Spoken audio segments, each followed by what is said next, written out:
Fuka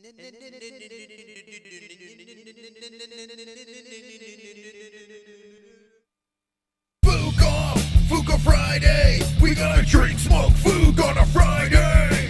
Fuka Friday, we gonna drink, smoke, food on a Friday. Fuka Friday, we gonna drink, smoke, food on a Friday. Fuka Friday, we gonna drink, smoke, food on a Friday. MMA on a Friday, boobies on a Friday. On a Friday, Fuka Friday. I can rub my nipples to the sexy little beat. Me reading the news, it makes your chode wanna skeet. Watching MMA makes my knees so weak. Points to JBH, mission complete. Fuka Friday, we gonna drink, smoke, food on a Friday. Fuka Friday, we gonna drink, smoke, food on a Friday. Stop the point scheme right now, it's time to spin the fucking wheel. Fuka Friday, we gonna drink, smoke, food on a Friday. Fuka Friday, we gonna drink, smoke, food on a Friday.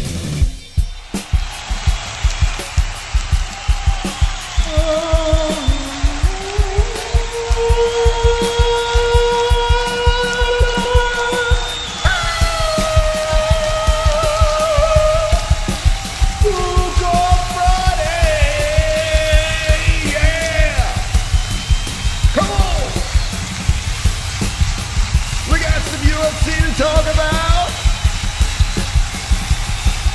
We got some MMA news. Brendan Schaub's comedy special. We're gonna dissect it tonight. And party.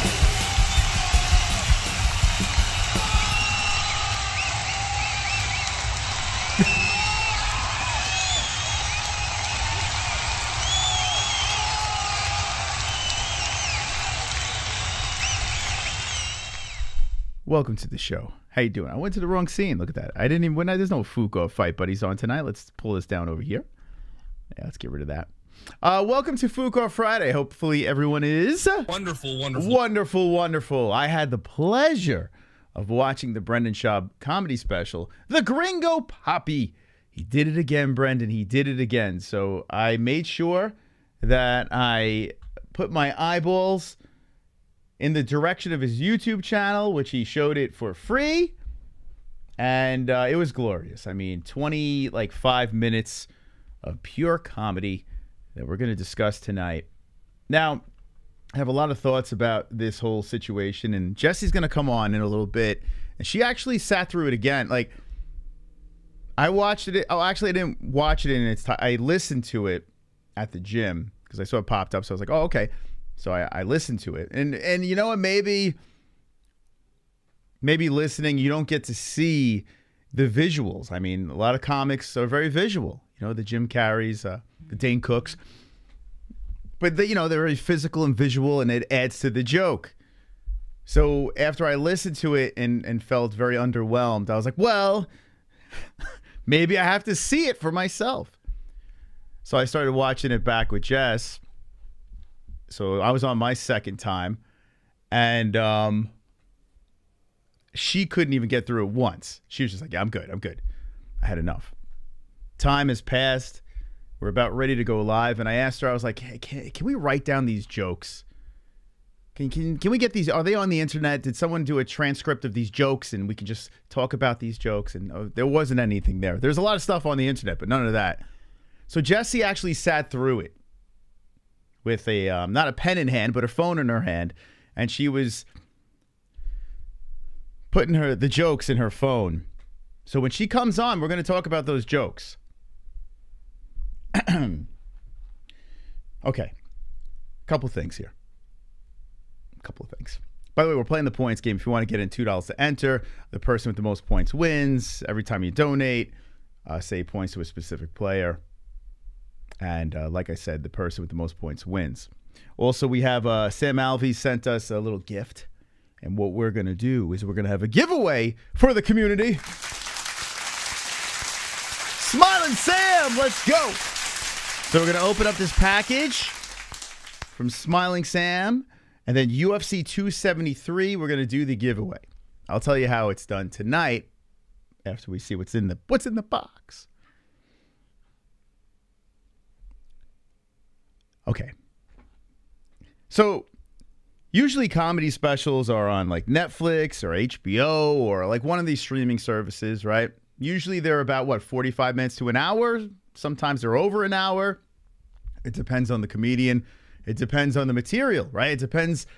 Can the comedian, you know, hit the scene, work some stuff out, crunch it together for one spectacular special?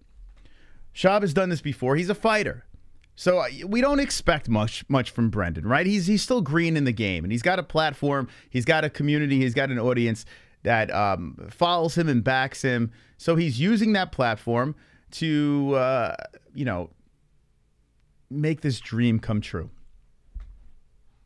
I can't help but think, is this a troll job by Brendan Schaub? It's like Dr. Seuss right now, a troll job by Brendan Schaub. I can't help but think of this because every time something around comedy pops up, the idea of it's funny. It's just funny because it's like, no, what are we doing here, right? What's going on? Is he fucking with us right now? And after watching this last comedy special, I can't help but think that he is trolling us. Like, he has to be trolling us. He decides to put this special on YouTube, and like I said, it's about 25 minutes. It's under 30 minutes, this thing, right? So you mean to tell me you were able to pack together your best material, 25 minutes of bangers, and throw it on the YouTube channel? Now, it's not necessarily a terrible idea because there's no more dislike button. You know, there's no more dislike button over there, so you're only going to see the likes. Now, you do have a comment section, which he did opt to keep on. It keeps engagement, it keeps people coming back, and it pads the numbers. We watched it technically 3 times because of what we have to do here, and this is how much I love you guys. 3 times. That's 3 hits from us. People commenting on videos. Those are hit after hit after hit, padding the stats. So no matter what the reviews are, at the end of the day, if he's getting millions of views on this video, which is, it's probably like 250K or some shit. I don't know how many. It's over 200,000 views on the video already and just got released. So if you keep on padding those stats, he could just say to everybody, well, you watched. Can't be that bad. So the strategy is not terrible. But here's the problem. If he really does want to be respected as a comedian, right, in the comic world, it comes down to actually being decent or good, right? You would think. But by doing this, by airing out your open mic material and having tons of people watching this thing, mostly criticizing it, how does that make you look within, like, how do you bounce back? How do you, like, even if you have a stellar set, how could you shake off the cobwebs of the shit that's stuck on the internet? So, like I said, maybe he's just brilliant. Maybe he's trolling everybody. Maybe the backup plan is like, hey, if I crash and burn, I'm going to get a shitload of views. A lot of people are going to know who I am, whether they like me or hate me, and I'll just go on to other things. It's not necessarily a terrible idea. But as a comedian, if we're just looking at this as a comedian, what in the fuck is going on? What is going on? Like, seriously. And it keeps jumping in the back of my head. Are you trolling us? Is this a troll job? You usually open with your best, a banger joke, and you end with a banger joke. That's what a lot of these comedians do, right? They come on stage, they hit you with a banger, and now you're like, oh, you start laughing. You're like, okay, this is going to be good. And then you just flow through, and then you lead up to that last joke, and you fucking hit him off the head. Good night, everybody. Drop that mic, get off the stage. Everyone's like, right? Isn't that the formula? The jokes he decided to do, and Jesse's gonna bring him on here. I'm like, what the fuck is going on? Like, these are your 2 best jokes? This is it? The thing that drove me nuts throughout this comedy special, and we're talking, if you're just jumping in, we're talking about the Gringo Papi. The thing that really drove me nuts is this flamboyant, extra gay persona that he's throwing out there. It's like so over the top. Now, if he's a flamboyant human being, that's fine. Yeah, I have no problem with that. But you watch his podcast, and my man is just talking like one of the boys, right? Every once in a while, he's saying daddy, which I don't know why. But he's saying daddy, and he throws a couple of gay things here and there. But his comedy set is like intertwined with a bunch of very metrosexual, over-the-top, flamboyant gestures and the way he's delivering his jokes. He's delivering his jokes like Pauly Shore. Like, he's like, hey, I was doing this to Jessie, and she's like, stop it. Every joke is like, right.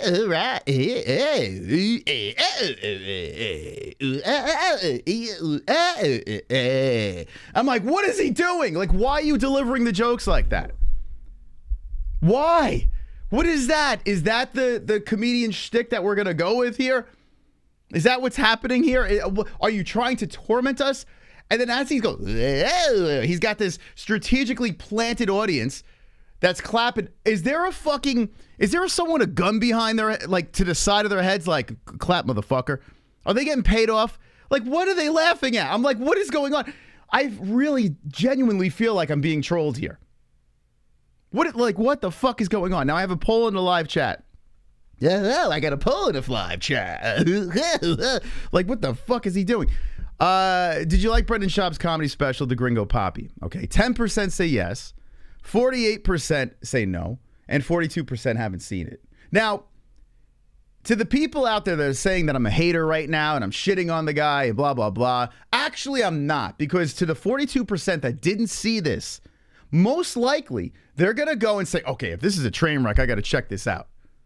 So any negative comments, any negative videos, any negative tweets is good for Brendan Schaub, which circles back around to the fact that he is trolling the fuck out of us. Like, he is literally trolling. He's either an evil genius or he's the dumbest man on the planet. Maybe he's an evil genius, because that 41% now is going to walk over to that YouTube channel and be like, I got to see this, man. Why is it sparking up such an emotional reaction from this guy? I know I would. The reason why I watched the special is because I knew that last thing was a hot, steaming bag of shit. He says he's been working on this thing, so I got to check it out. I mean, if that one was so bad, it's got to get better, right? The answer is no. I go over to the IMDb. We put a thing out earlier in the day. We go over to IMDb. It's rated a 1.1 out of 10. A 1.1. Now, I understand there's a part of the community that is trolling Brendan a little bit, right? There's got to be some humor. I have to be honest with you. I would probably give it around a 2. Okay? A 2. It's not far off from the 1.1. And the only reason why I'm giving it a 2 is I feel bad for the guy. Let's be serious. You look at, and this is out of what? So far, there's 1.4 thousand views, ratings on this. His first special, which was horrific, a 1.6. You go over to the reviews, and I was rolling, like rolling when I was scrolling. Look at these fucking reviews. Like, I'm just gonna scroll through really quick. 1 out of 10, 1 out of 10, 1 out of 10, 1 out of 10, 1 out of 10. Okay, now I'm gonna read the actual. I'm not gonna read all their full review, but it says, wants to be a comedian for the aesthetic. Weird YouTube video. Hold my beer. Not one laugh. Even worse than his last special, which is not saying much because his last one was horrific. Kinda racist. Well, I'll talk about that in a second. Terrible. Even less funny than the other Rogan parasites. But they're actual comedians. And they aren't that funny. I'm gonna be honest with you. Then I don't find. Listen, I like Bill Burr. I like Dave Chappelle. Like, those are the guys I like. But those guys are the goats. That's the 1-2 punch that I will always laugh at. Special. Obapa. Worst comedian. Wow. Thankfully, it's only 25 minutes long. If you thought it couldn't be worse than his first special, you'd be surprised. Didn't laugh once. Unwatchable. I can't talk. Blander than reheated orange chicken. Even worse than his first special. 1 star is being nice. Bottom of the barrel. An incredible feat.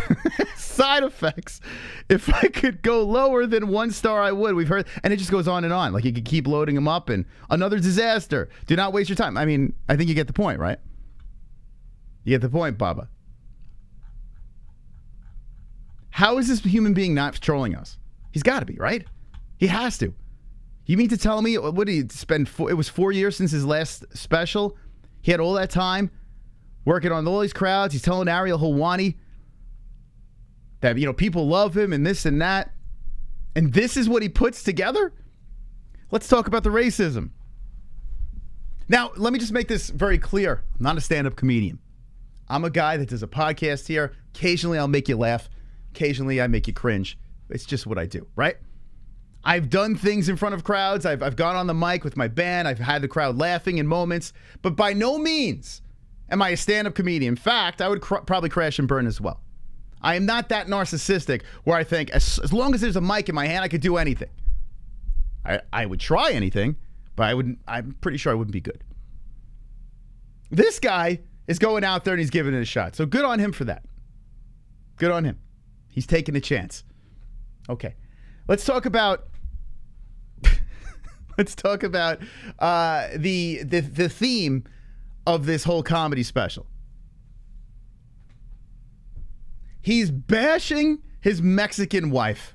That's what it is, right? And I love a good bashing of a woman. I'm all about that. You know, sometimes I go too hard in the paint on Jesse and I get criticized for it. I like a good uncalled for joke, a very sexist joke. I'm a fucking asshole like that. So you would think this would be a home run for me. I would sit here and be like, oh yeah. And by the way, Jessie has a Mexican family. She has Mexican people in the family. She has Mexican blood running through the veins. It may not look like it, but she does have it, right? She's got people that look like they're jumping walls in the family, okay? When you go over to mom's house, mom could put together an authentic Mexican meal. It's like realistic. So I should be able to relate. So to the knuckleheads out there, well, my girlfriend's Mexican. It's hilarious. Yeah, all right. You're a fucking liar. There's no possible way it's hilarious. He's shitting on his wife. So, and the reason why, there's a bunch of reasons why it doesn't work. The biggest is there are videos all over the internet. And I just found this out lately. I was just digging a little bit of him running around cheating. There's comedians. There's a female comedian blatantly saying that Brendan Schaub followed her back to the car looking for a blowjob. Like this shit was happening. So this shit is like circling around. And then you got your knucklehead friends that are fucking in trouble with women and this and that. You know, your comedian friends, right? And they're doing their own thing. They're handling their own way, but they're actual comedians, so they could probably navigate around it. Whereas Brendan Schaub is not. He just like, I'm gonna double down. I'm gonna make fun of my spick wife who I'm cheating on. Let's have a little fun here. And that's all I'm hearing. I'm like, bro, like I'm like, whoa, Brendan, easy. Take it easy, Papa. Yo, pump the brakes. Gringo Papi, what are we doing? Just fucking going hard in the paint. Just fucking one after another. Throwing them up, dunking it. Just like doubling down, going on and on with these fucking jokes. All right. When you make fun of ethnicities, right? When you make fun of a certain group of people, you kind of have to balance it a little bit, right? You have to poke fun at yourself. You know, you have to poke fun at, you know, maybe being white or your white tendencies, whatever, or other races, you know, even it out. This shit was like, let's go. Mexico, you're getting it. My fucking cunt Mexican wife, you're getting it. And he says that she approved this. I mean, what the fuck? She was sitting in the crowd while this dude was just torching his wife. Now, on top of that, the recycled jokes of other comedians.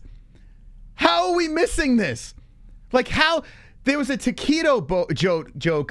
Was it keto, taquito? You know, the play on words type thing. There's a clip. We put it on Twitter. You can go to our Twitter at the MMA-Holes of Joe Rogan making the taquito joke, and they're both laughing. You could just see the fucking light bulb on Brendan Schaub's head. It's like, yeah, I'm gonna snatch that, bud. The key to making race jokes, you got to make them funny. Kainoto, 100%. Race jokes are hilarious. They are. There are very funny race jokes out there. There are comedians that fucking knock them out of the park. Whether they're making fun of white people, black people, Mexicans, who knows, the Chinese, whatever. It's got to be funny. Exactly. And usually the Mexican, if you're going hard on one race, you're usually going hard on your own race. You ever notice that? Like these ethnic comedians, like the Russell Peters, the, I don't know, I was going to say Carlos Mencia. It's ironic. But anyway, you know, usually they rip on their own background, right? And they relate with the audience. This is Brendan Schaub going in there just ripping on another, just the Mexicans. Like, what are we doing? What are we fucking doing? And here's the thing. I don't give a fuck. Like Kainoto said, make it funny. Make it fucking funny. It was literally what I lived through 9/11. I felt like I was watching the Trade Center fall. I felt like it. Like I was sweating there. I was like, bro, thank God this is fucking 25 minutes. You got to get the fuck off the stage. This is brutal. Fucking brutal. Craziness. 25 minutes of craziness. Then he has this whole thing how effeminate he is. With that, hey, right? Taquito, right? He's doing that effeminate bullshit, right? This man was a fucking UFC fighter. He's making jokes about this lion at the end. Like how he's so scared and this and that. Like trying to make us believe that he's fucking this Fruit Loop. He's a 6'5" massive human being. What is he scared of? That could fucking choke you out in a second. What is going on? What is going? Can take out the secret agent, please. For God's sakes. What is going on? What are we doing here, Brendan? We got a new stream boss over here. I'm going to go on and on tonight. And I'm probably going to piss some people off. I don't give a fuck. I'm being honest. But here's the thing. Remember this. Any harsh words that are being said tonight, we are still driving traffic to Brendan Schaub's video. People are going to say, okay, I got to fucking watch this now. The 50%, wait, how we got? 39% that did not see it in our poll are going to run over there and check it out. So to the fucking Brendan Schaub simps, to the people like, oh, it was funny. Oh, you're being an idiot. You're being an asshole. Bro, we're helping him out. We're helping my boy out. People are still going to watch it. So calm down. Pump the brakes. Everything's going to be fine. Let's get to some donations. I see there's a new stream boss over here. Let's go, baby. Oh, shit. Tropic Tom coming in with the 3-0. Come on, Tropic. Proper on this whiskey. Yes. Proper 12. All righty. Let's go, Tropic. It's a comedy special in the same vein as the Special Olympics. You better check on Jess because if she's using the phone to record the jokes, Siri is going to file a harassment claim. Gimme my spin. I will, Tropic Tom, and it's hysterical. People were saying, I saw that people were saying like snowflakes because I was talking about the whole Mexican thing. Brendan Schaub is suing a YouTuber. He was suing a YouTuber for tarnishing my name and saying just bad things. That's a fucking snowflake. Okay? Tropic Tom, let's go, baby. So Tropic Tom says it's a comedy special. It's wants to spin. All right, Tropic Tom's not in the game, so we're gonna give Tropic Tom. This is what we're gonna do. We're gonna give him his 2 points plus, so 2 plus 30, right? Well, actually, no. Hold on a second. Give me a second here. It's 28 points because it's 2 to enter the game. So he's got 28 points. He's in the fucking lead. Hearn's defending his belt tonight. Also, Tropic Tom is the stream boss. And we're going to give him a little spinnerooski over here. Let's go, baby. Let's go, baby. Jesse's got the transcript of the jokes. We're going to break it down. Ooh, hits himself with a Daniel Cormier. Let's go, baby. Another 22 on the board. Thank you very much, Tropic Tom. Appreciate your generosity. Good luck tonight as we are playing the points game. I'm going to catch up on some donos over here. We're going to get back into the situation. Wonderful, wonderful. Kai Noto. Why would anyone be shocked at how bad he is? I've always felt that he used Rogan and Callan to cut to the front of the line. He didn't pay his dues. Rogan just said he was funny and the stand-up world had to accept him. I cringe when I watch him judge. Yeah, it's wild. And here's the thing. There's a lot of recycled jokes even in this special, which you're like, fuck, man. He opens up with his target audience being all men in a sausage party type deal. Jesse has the exact joke. I've used this joke. Everyone's used this fucking joke. You're using it in your special. I've heard Luke Thomas use the joke. Like 5 years ago, I was using that joke. It's like, my demographic's all men. It's a sausage party.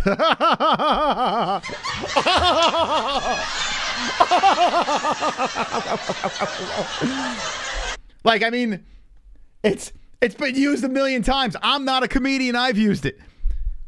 And it just goes on the other shit. It's like recycled bullshit. I think this is a troll job. I truly believe it's a troll job. Wonderful, wonderful. Where is Joe when we need him? Time for him to call Brandon on his show and ask him to please go back to fighting because stand-up just ain't his shit. He's terrible. The worst part is Brandon thinks he's actually funny. Yeah. I can name 5 in the chat funnier. Yeah, I mean, listen. Well, here's the thing. Doing a podcast is different than stand-up comedy. Being in a live chat, it's different than stand-up comedy is a whole other animal. You're in front of a group of people, live, breathing people in front of you. And, you know, it's not this. It's not, hey, boys, welcome to my podcast. It's a whole different scenario. The closest thing I've gotten to it was being in a band in front of people and trying to make the crowd laugh between songs because we were a shitty band.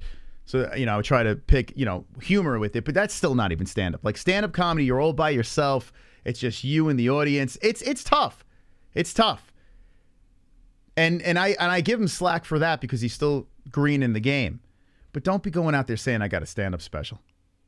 Come on, bro. You still should be working on your craft, the open mics, this and that. Like you're force-feeding. You're literally putting this stuff in front of everybody to criticize. Like that's, I don't know. I got to circle back around. He has to be trolling us. It's got to be a troll move. I can't see. Or it's like the biggest narcissistic thing you could possibly do to convince yourself that you actually are good enough to have a stand-up special. I couldn't even imagine. Say this podcast takes off and I'm like, let's have a stand-up special. Like I would be shitting my pants. I would be like, there's no fucking way. I don't think I could do this. I would need at least 10 to 20 years in the game to even contemplate doing something like that. But you know what? Brendan Schaub, it's either one or two things. He's a severe narcissist. He doesn't give a fuck what anyone says. He's going to just keep on trucking and flipping up the bird to the haters and just keep on going and chasing that dream. Or he could be a fucking mastermind. Because honestly, putting it on your YouTube channel is not a bad thing. No dislike button. You got a comment section where you're going to get roasted, but everyone's going to keep that fucking algorithm rolling. That shit's going to hit 1 million, no problem. No problem. Schaub was on Rogan. The Spotify thing dropped. I caught a little bit of the beginning. Now, Schaub, as a human being, doesn't seem like a bad dude. I have no ill will to Brendan Schaub. In fact, I wish him nothing but the best. By the way, black belt Vlad over there. Let's go, baby. Let's go. Let's go. I see you in that chat. With that black belt, thank you. No ill will. I know it comes across as I'm a hater. I am just breaking down this comedy special, and I'm trying to figure out what's going on. And to the people that like it, listen, I understand comedy is like, you know, there's no set, like, nothing is just like, this is funny, this is not, right? Everyone's got different opinions, like food, right? We have different taste buds. So I'm with you on that. I just don't understand when does the funny happen? Like, honestly, like, just help me out. To those that do like Brendan Schaub's comedy special, there is a percentage. We got 10%. We have 10%. I mean, that's a percentage. Please tell me why in the chat. Tell me why it is. So maybe I'm missing something here, you know? But I wish him nothing but success. All these guys. Because honestly, Brendan Schaub, it doesn't seem like a big... I know there's a lot of videos. There are videos that destroy him. Like... literally say he's a cheater, he's this, he's that, you know, he's a scumbag friend, like he's turned his back, he steals jokes. Like there are videos breaking down why Brendan Schaub is horrible. Now, to me, I saw those videos, but I never met him. And I can't judge him as a person until I meet him. That's the only way I could judge him. He's not going to want to meet me after I broke down his fucking comedy special, but it is what it is. If you don't like that, then whatever. But that's how I am. I can't really judge a human as a person. I could judge their actions, but as a person, I can't judge them. He's probably a nice guy. Probably is. You know, I don't know. I don't get that vibe. When I watch him on the podcast, not the brightest. I'm not the brightest. You know, but former UFC fighter, he's successful. He's got that bro conversation that he can keep it going on his podcast. Not the best spoken human being, but who cares? We don't live in that age anymore. I mean, even Bill Burr's podcast is kind of chopped up and all over the place. It's not like his comedy. You know, like a podcast is just a guy sitting here on a microphone, giving you his opinions, making mistakes along the way. But, you know, when you go hours on podcasts, you're going to fuck up. It is what it is. So wish him the best in that aspect. But when it comes to comedy, I don't know what is going on. I guess Joe Rogan had to befriend the snake to not get bit by it. You can tell Joe genuinely likes him just by listening to the beginning of their Spotify conversation. And that's why I got to think. But then again, I know I'm all over the place. Joe Rogan's crew of friends, they're all fuck-ups. Like, they're all in hot water. One's fucking exposing himself. The other one's accused of, like, playing with children. Another one's, I don't know, raping people. You got Brendan Schaub running around cheating on his wife, stealing jokes. Like, I don't know. Like, you look at everyone in Rogan's clique, everyone's in hot water for something. So either they're on a witch hunt for Rogan and they're burning everyone down around them, or Rogan just is a horrific judge of character. I don't know.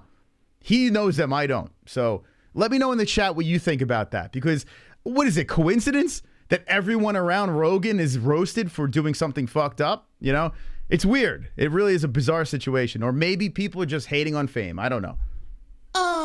Super chat. Sober Carl. Hi, Mos. What's up, Mahoas? Put B-Man in plaza. Let's go. Now, is B-Man in the chat? I would love to put B-Man in here. Thank you so much for the donation. I hope B-Man's okay, man. I haven't seen him in a while, and he was having problems with his heart. If B-Man's in the chat, you are definitely in the game. But I hope he's okay, man. I hope he's all right. Thank you, Sober Carl. We'll keep an eye on that. Let me know if you see him. If not, tell me someone else you want in there. Problem is he has friends in high places in comedy world.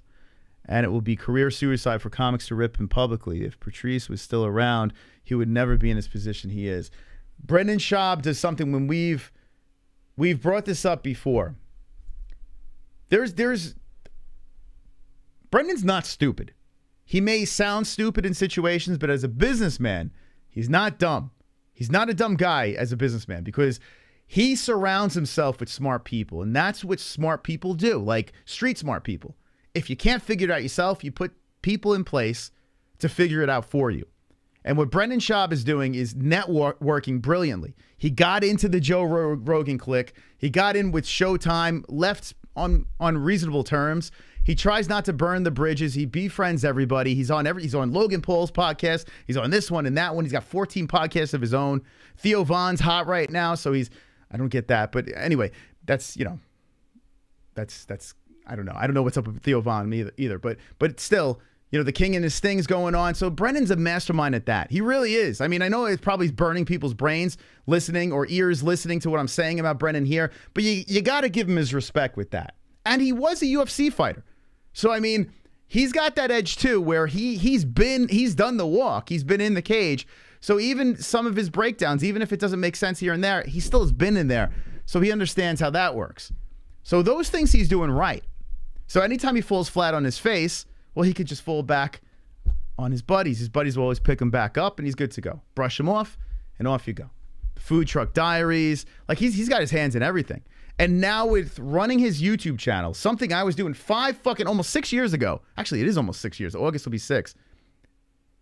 I remember telling Luke Thomas. I was giving Luke Thomas advice. I was like, yo, bro, I'm Mr. Nobody. Still Mr. Nobody. But I was telling Luke, I was like, yo, why are you not doing your thing on your YouTube channel? Like, everything that Luke's doing on his YouTube channel now, I was legit saying to him, bro, what are we doing? I was showing Luke how I was getting donations. I literally have it on the stream, showing him what I was doing with the live chat, the whole deal, right? Building a YouTube channel with a celebrity status and then having celebrity friends that could come on your YouTube channel and you could go back and forth. I mean, well, the money's going in one direction. It's going to you. It's not going to Showtime. You know, it's not going to these other big companies. It's going to you. Having your comedy special, not on Netflix, not on HBO, having it on your YouTube channel, you monetize it that way. Everything's going into Brendan Schaub's skinny jeans. As a businessman, guy's good at what he does. You got to give him credit there. Credit as being a businessman, fantastic. A comedian, probably one of the worst I've ever seen. Thank you. Here we go. Vlad becomes the black belt. It says, feels like just yesterday I became a member. Vlad, congratulations on getting your black belt. I appreciate that. The Theo Von is funny. Watches podcast with David Spade. Okay, so Theo Von, I think the problem with me and Theo Von is we are such different human beings, right? That I can't relate with a goddamn thing Theo says. The mullet, his jokes are just horrific. That last special I watched, I got like 2 minutes in with Jesse, and I looked at him like, what is going on here? Like, he was calling himself a lesbian with his haircut. I'm like, what did we do? Like, what is this? Like, it's not even a joke. Like, okay, you look like a lesbian with your haircut. You're starting with that joke. Fantastic. I can see how this is going to go. You know? But I don't know. Maybe if you have that upbringing and, I don't know, you're fucking tipping cows over or whatever. Like, I can relate to a guy like Bill Burr. Bill Burr I can relate to. A miserable sports fan that just, just complains about everything but's funny, Dave Chappelle, I can I don't know if I'm like Chappelle, but I can relate to Chappelle. I could definitely relate to a lot of things he says. Like, those are guys like Theo Von, I don't even get. Theo Von was on the fucking Real World. This is an MTV guy, right? Like, what are we doing here? We're watching MTV guys. We're watching ex-UFC fighters. These are the goats of comedy, apparently. It's the world we live in. John 209 says, I agree. Theo Von, hold on a second. It's not funny to me. Okay, so yeah, there we go. Listen, and maybe it's just my upbringing, man. I don't know. It could be that. Like, for instance, Russell Peters, one of a very successful comedian. Sebastian Maniscalco, whatever the fuck that guy is named. Now, I should be able to relate to that guy. I got Italian me. I don't get a fucking joke that guy says. Another flamboyant weirdo. I don't know. I'm like, well, he's like, I'm like, what is that? What are we doing? So, there are guys I don't get into, but I could understand because they're attacking a certain demographic. They're capitalizing on that, and those people find what he's doing funny. Fine. What demographic is Brendan Schaub going after? What is he going after? Like, what is it? What is he doing? I don't get it. Sebastian is a very good dude. Maybe a good guy. Man, I think Brendan Schaub's probably a good guy. Who knows? Tim Dillon is one of the funniest men alive to me. I gotta see his stuff. I don't remember. Yeah, it's weird, man. Tom Segura is another guy I try to check out. I like his dry sense of humor if he's on a podcast, but his comedy I don't get. I don't know, man. Maybe I'm a comic prude. Maybe I'm the worst person to talk about comedy. Bill Burr's got me rolling. I'm trying to think of someone else. There was this Chinese dude that had me fucking dying. That was on Netflix, something Cho or some shit like that. I don't know. I don't know the guy's name. I think Louis C.K. is hilarious. I know he's done some fucked up shit. Apparently, I don't know. Oh, he showed his dick. Who cares? Like, who cares? Did he rape anyone? I don't think so. I think Louis C.K. is hilarious. But look at the people I like. I like miserable people. I don't know. Segura got booed out of Saskatchewan. Did he really? Yeah, I don't like Segura. No, not at all. I'm like, what is going on? It's like he's so bland and boring. Joe Coy, is that the guy? I think that's the guy. I think you hit it. Joe. Now, by the way, I got UFC picks to make tonight. We got to start this points game at some time. Hold on. Let's see how many people we got in here. I might just start it up now. Carl, let me know if you had... Bobby Lee's actually a funny human being. I haven't watched his stand-up, but the dude is a genuinely funny guy. Like, he goes there with his humor, but I like that, man. He's a fucking nut job. What was I going to do? Oh, let's go check the points game. We'll start the clock. Oh, yeah. Sober Carl, let me know if there's anyone else. I didn't see Beam in, and I hope he's all right, man. Gallagher was the GOAT. Bobby Lee's horrendous. I just think he's funny. Like, I haven't sat through his actual stand-up. Oh, Dice Clay. Hickory dickory dock. But then again, I think Sarah Silverman's funny, and a lot of people can't stand her. I actually think she's funny. She's a little, her political shit, sometimes it can go a little bit there, but I think her dry sense of humor, she's one of the few female comedians that I actually laugh at. Give credit for Schaub for clapping Rousey's cheeks. He did do that. Wonderful, wonderful. What do we got here? Just like Rogan, Theo is funny in conversation but not in stand-up. Bill Burr definitely great in stand-up. Yeah, Bill Burr, he's got a knack for just... I saw he's trying some new comedy out. His last 2 specials weren't the best, but I'll always watch Bill Burr because he's just a funny fucking guy. His misery is just fantastic. Joe Coy. Oh, no, it's not the guy I was thinking of. I don't think I've seen this guy. I think you guys have brought this guy up, but I don't think I've ever seen a stand-up. Joe Coy. Yeah, this is not the guy I was thinking of. Hold on a second, this dude here. Oh, Norm Macdonald's hilarious, yes. Rest in peace, Norm. But that's a sense of humor a lot of people don't get, right? It's so dry. And now, there's a perfect example. Norm Macdonald would tell jokes that were purposely meant to be bad. But because he delivered it in a specific way, it was hilarious. Or all he would have to do is look in a certain way and you would just crack up. That is a genuinely funny human being. I think what Brendan Schaub is guilty of is being the funny guy at the party that thinks he could just grab a mic and get on a stage. I think he's one of them. I went through that stage too, cracking all my friends up, and I'm like, oh yeah, I could do stand-up comedy. No, I'm realistic. It's tough, man, to get up on a stage and fucking do comedy. Like, that's not easy. You know what's not easy?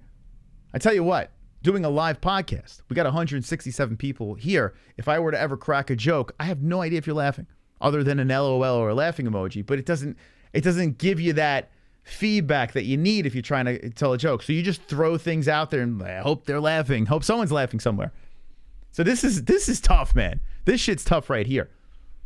But getting on a stage and having that feedback of human beings just staring at you or booing you or heckling you, I guess it could be a little rough there. What happened to David Spade? All I know is he's got a huge cock. That's another thing. Brendan Schaub kept on... You know how comedians tell a joke and then they circle around, they circle back around to the joke throughout their set? Well, the joke that Brendan Schaub decided to circle around is that he has a big cock. That's it. He's just got a big cock. That's fantastic. Thank you, Brendan. I appreciate it. You have a big cock. Oh, you have a big cock. You're going to repeat that again. Oh, okay, good. Is that a punchline? Like, what is going on? Shout out to Brendan Schaub and his fantastic ratings on his comedy special. All right, let's start this points game clock over here. We're going to put 2 hours on the board. Let's do it. Let's do it. 2 hours on the board. We're going to start it up. Okay, if you'd like to get in the game, $2 to enter. Okay, the person with the most points wins. So basically, every donation that comes in, say, points to a specific player. Person with the most wins, and it funds our show over here. So thank you to those who have donated. You are wonderful, wonderful, Wonderful, wonderful. Now, when Jessie comes on, she'll be on very soon. She has the transcript of all the jokes and all that stuff. So we're gonna dive into the actual jokes. We're gonna get Jessie's point of view. Jessie had to sit through it 1.5 times, so she'll tell you why that happened. So I'll get a couple last comments from the chat, and then I want to roll into some other stuff here. I've been going a little too long, Papa. The world needs a wide range of emotions. That's what they're there for. Jimmy Carr, when he was not being woke, just poured an ice-cold Firestone IPA. Nice. That's wonderful, wonderful. Wonderful, wonderful. Patrice Carlin, Artel, Louis C.K. Super chat. I saw Artel live at my prom. B-man, hope you okay, brother. Drunk Savage. Okay. Put in. Let's go. We're going to put Drunk Savage in the game. How's that sound? Where's this? Is the Savage still here? Let's see. All right, we'll take out Kainoto right now. We'll put in Mr. Savage. Drunk Savage, you are entering the game courtesy of Sober Carl Savage. And I'm going to give you 2 points since Carl did drop $4 technically. So we'll add the 2 in there, and you're in, baby. Putting you at second place. Thank you, Sober Carl. Also, if you want to get a spin to Stream Boss, you got to take out that Stream Boss. He is 80 points away. So when the donations chip away at the Tropic Tom, if you're the Stream Boss, you get a spin for your player in the game. Carlin was the most prolific, but not the funniest. I'm with you, 209. Carlin he made you think. He made you think. And, you know, I think that was his key, right? Carlin, he had some jokes. You know, they were all jokes, but I wasn't, like, nonstop laughing. There was a comedian, man, I saw not too long ago. I can't remember the dude's name, but he was really funny. Sometimes you find these gems, these hidden gems. And if you go to Atlantic City, the Borgata in Atlantic City, they have a comedy club over there where you can get free tickets, and basically you're just getting these. Sometimes just a brilliant comedian just rolls in. You catch this guy, you know, coming up the rankings, and it's $3 a night. You can get free passes if you're playing some games, you know, if you're playing the slots or sitting on the table. So every time we would go to Atlantic City, we would get these free comedy tickets. I brought Jesse to a couple, and sometimes you see some pretty damn good comedians. If Brendan Schaub was there, I guarantee he would be walking out of the room. I mean. Thanks, brother. I appreciate it. Johnny Depp he is hilarious. Johnny Depp could be a comedian. That case it's fantastic. And the memes that are coming out of that is so good. Oh, Eddie Murphy's yeah, Eddie Murphy back in the day, the Raw days. I mean, Jesus, he went for it. Funny son of a bitch. I think Chappelle is hilarious. Old school, what's it called? Richard Pryor was actually like shockingly funny and very edgy. Why can't everyone get offended about the Island Boys and get all up? I don't know what that means. Schaub's comedy is AIDS. John is definitely a failed open mic guy. Pryor. Ricky Gervais. Yes. That fucking guy. He had a joke about kids. I mean, it was such a fucked up premise. Ricky Gervais is brilliant. Brilliant. That man, I mean... You listen to a guy like that and you're like, if a guy was that good at something and then I wanted to get into it, like I'd be so, like, if I was Brendan Schaub, I'd be so intimidated when guys like that walk up to mics. Did you guys see Joey Diaz? I put it in our Discord. Yeah, Ricky Gervais is really fucking funny. He is. That guy could just, if he's interviewed, I'll watch it because he'll just say the funniest shit. Joey Diaz. So I got to be honest with you. He's a funny guy, but his comedy, I don't know. I don't know. Maybe I'm just a comic hater. I don't know. But he was on his own podcast and he was ripping apart that guy Red Band or Red Beard or Red something, Red Fox, whatever the fucking guy's name is. The guy that just sits there. There's these guys on YouTube, like this Red Band. There's that guy, Ian, from H3H3, where their sole purpose, like, we rip on people here, but we talk about the news, we do fight reactions, we kind of mix it up. These channels, their whole shtick, every stream, is to just pick a target and just fucking throw rocks. Is it Red Band or Red Bar? Who is it? We got a mix in the chat. It's one of the, I don't know. This guy that sits with a beard, apparently he's got a pretty decent-sized following. And he was going on with Joey Diaz, a clip of Joey Diaz saying he's going to get what's coming to him. Like legit death threats from Joey Diaz that someone's going to fucking get him. And I'm watching this. And then I had to run to Joey Diaz's actual full clip because Red Band kept on chopping it up with his content. But you can find it on the internet on a little YouTube. Joey Diaz is literally threatening this guy's life. Because I don't know what could someone say on YouTube that could fucking make you... like Brendan Schaub is suing some guy on YouTube. Joey Diaz is threatening someone's life. Poor Joe Rogan. Like he's got these fucking knuckleheads surrounding him. Like, I mean, the people that he respects. Threatening people's lives. Fucking, suing people. Like, what's going on? What did Red Band do? I don't even know what Red Band did. I don't know. But he is an asshole. Red Band's just an asshole on the seat, but that's what he is. That's his shtick.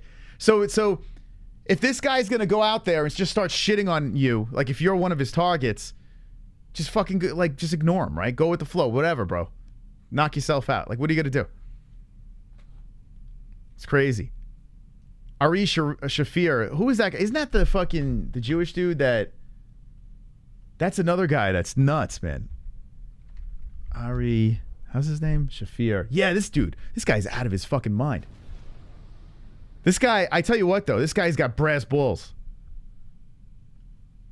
A good friend of his could die, and if he finds out, I think it was Bob Saget, he finds out he dies, he'll just make a joke that night. This guy is just a straight. He isn't funny. He's just racist. This dude he just has balls. That's it. It's just shock humor, and that's it. And he's in Joe's circle as well. It's just shock humor. That's his thing. But I saw a clip of him hooked up to a lie detector test. And they asked him if they thought, you know, something about Brendan Schaub being funny or a good comedian, or what he thought of Brendan Schaub. And he didn't answer it, but he failed the lie detector test miserably, just throwing Brendan Schaub under the bus by even being asked that question. He didn't answer it, really. He just lied, and he got exposed. So even comedians, I mean, I guarantee if you ask any of these comedians, they'll be like, listen, he's just my boy, you know. Joe Rogan eventually decided to fire Brian Redband. Redband wasn't able to keep up with the show and lacked what Rogan required to make a show. All right, help me out here. So you're saying Redband was working for Rogan? Is that true? Help me. Give me some knowledge on this, because I'm like, someone threw Redband in our chat a little while back, and I kind of looked into it and then just bounced. It's just not my thing. But now that the whole Schaub thing and the Joey Diaz thing popped up, I was like, okay, now I'm intrigued. That's not true. Redmond was fucking Joe's wife. Wait, what?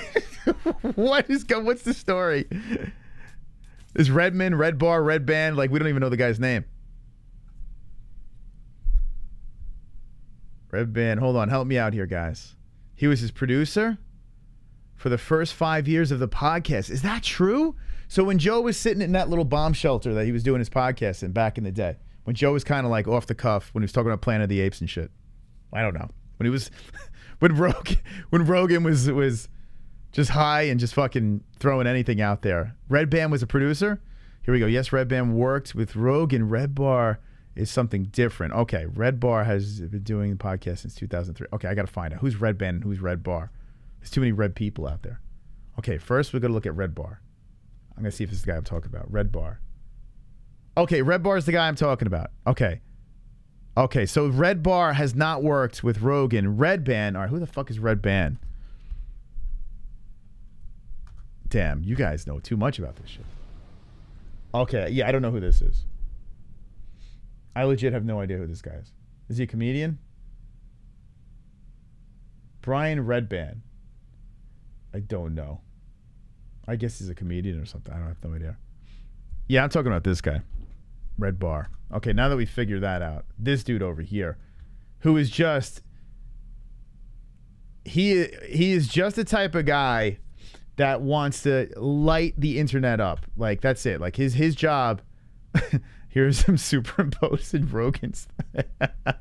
Yeah, this guy is just, he's just looking for people to talk about him because he is saying the most fucked up. He's trying to expose everybody, throw everyone under the bus. Apparently, he's from Chicago, and he moved to Arizona.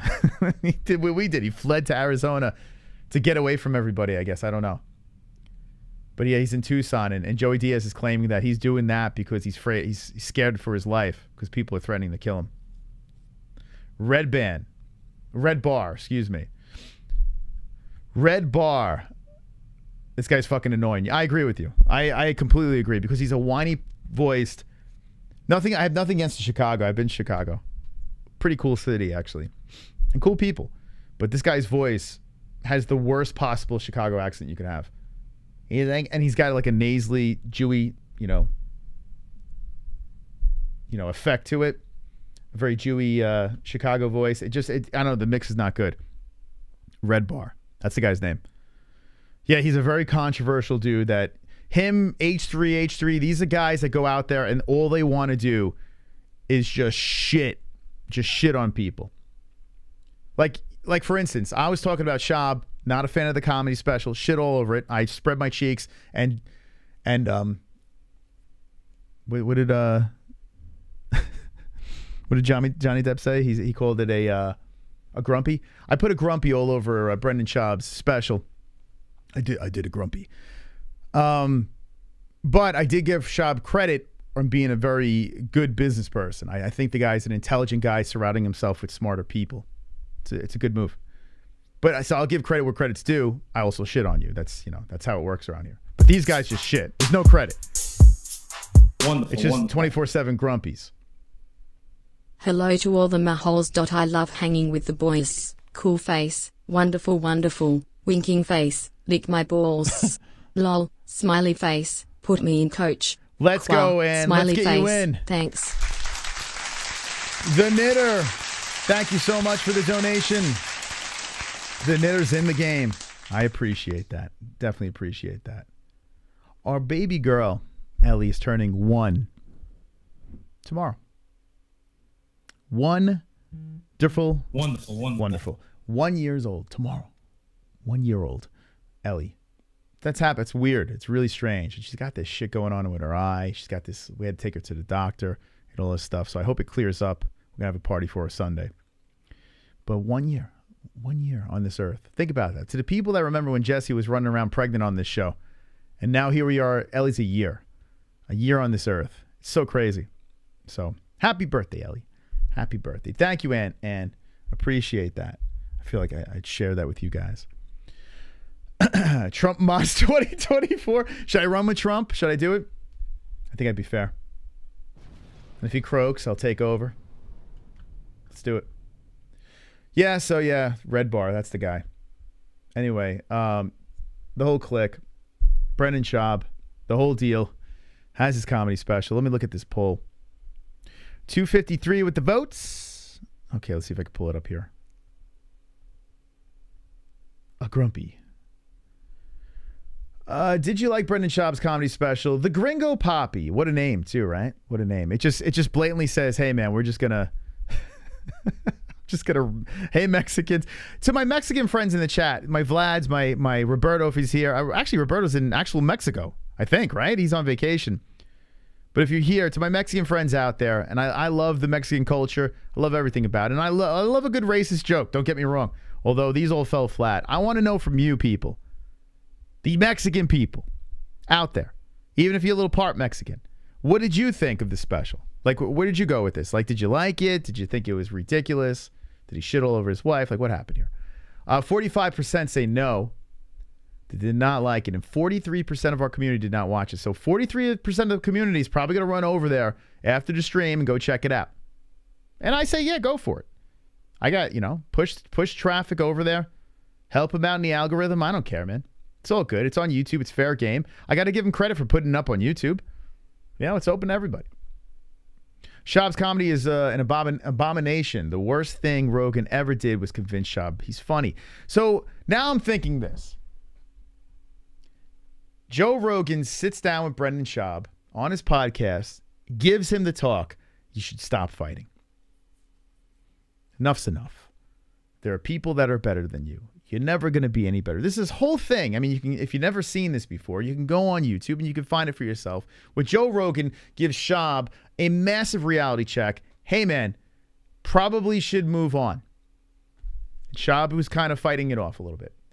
So now I'm thinking, I'm scratching my head over here with 2 specials in. He's still early in the game. When does Joe Rogan sit down with Brendan Schaub and say, well, we're going to have this conversation again. You're not going to be Dave Chappelle. You're not going to be Bill Burr or any of these big guys up there. You're not going to be any of them, okay? You're not even close. You might want to leave without getting any, CTE from your audience or giving your audience CTE by listening to your fucking comedy. Perhaps, just saying, I'm Joe Rogan. I can say whatever I want. Perhaps, Brendan, you should fucking hang it up and stop embarrassing all of us because you're dragging us all down with you, right? What do we say, boys? What do we say, Joe? Come on. What do we say? Can Joe step in one more time and save the goddamn world? I mean, he saved Brendan Schaub from getting brain damage in the UFC, but now it's time. There's a bigger mission here. Now's the time for Joe to step in. What do you think? Someone's got to say something. Someone's got to do something. Stop the bleeding. Rogan would never better this than Nasty Lossy. Well, here's the thing. I mean, like I said before, even if it's bad publicity, even if people are talking shit, they're still talking. And if you're in this game, You want people talking, right? Whether it's good or bad. I'm kind of with them. Like, the people that say bad shit about me, I don't give a fuck, man. As long as you're talking, as long as you're still in the chat, as long as you're still hanging in there, and you fucking hate my guts, it doesn't matter. I just want you watching. I need that watch time. It's very important with the YouTube algorithm. So I'm cool. By the way, hit that like button. But I understand, like, you know, on YouTube, the YouTube game, it doesn't matter. Bad or good, it doesn't matter. But if you want to leave a legacy in something, like if he truly, really, if he wants to be a comic and he wants to be respected in the business, perhaps take it a step back. Continue doing it, but keep it on the DL. Wait until you have a solid set before you go and throw it in front of the world. I can't, he said people signed off on this special. I don't see how it's possible. I don't. So then I go back to either he's a narcissist and he truly thinks that he doesn't give a fuck what anyone else says. This is funny. I'm just going to go with it. Or he could just be trolling us all. It could be a big troll move. Either way, I don't know. I don't even know what to fucking say. I don't know what to say anymore. You have a better chance at becoming the next Smash Bro. Schaub calling himself a comedian. Brennan is an ultra narcissist. I do get that, though. I've been really diving down this narcissistic road because I know I have narcissistic tendencies. I know. And it's in my family. Like, there are people in my family where it's just like, yeah, there's narcissism. Like, it's so blatantly obvious, or it's like, holy fuck, man. Like, there is a delusion that sometimes people are just, they will go with the delusion and take it to their grave. Like, those people out there, you know, and I love them to death, these people in my family, but, you know, it is what it is. Narcissism is a real thing. And honestly, I think I have some, I clearly have narcissistic traits. I'm on YouTube, for God's sake. I'm 44 years old doing a YouTube channel saying I'm going to be the best in the world. So there's clearly narcissistic traits inside me. So I feel like I'm good at talking about this. When you're looking at Brendan Schaub, you have to think that if everything that he is doing is like, if he really believes in all this stuff that he is doing, the joke stealing, he's going to be this amazing comedian. You know, he's going to take everything into his own hands, his own umbrella. He's going to go forth, flip the bird to everyone else. He even told Rogan, hey, man, like, I could still fight. What the fuck you talk? I think I am the best. Like, that is narcissistic behavior, right? So it's got to clearly be there. Has to. 77 gang. What up, Brian? What's going on, baby? Let's go hanging with the boys. Hanging with the boys. It's got to be there. I feel narcissism could be a very valuable tool. It could also ruin your life. So if you could harness that power, it's like with great power comes great responsibility. If you could just take the narcissism and fucking just wrap your hands around that narcissistic testicle and control the narcissism, you can do big things. I used to tell Jesse all the time, if you're a stubborn human being, it's not necessarily a bad thing. As long as you can drive that stubbornness into something that's like beneficial in your life, as long as that stubbornness could make you achieve the dreams and goals you want to achieve, then stubbornness is not necessarily bad. It's the stubborn people that are so delusional that can't realize I'm fucking ruining my life. Those are the people that are having problems. A little piece of advice from Mystical. Super chat. True Grit. Schaub was funnier when he was getting knocked out.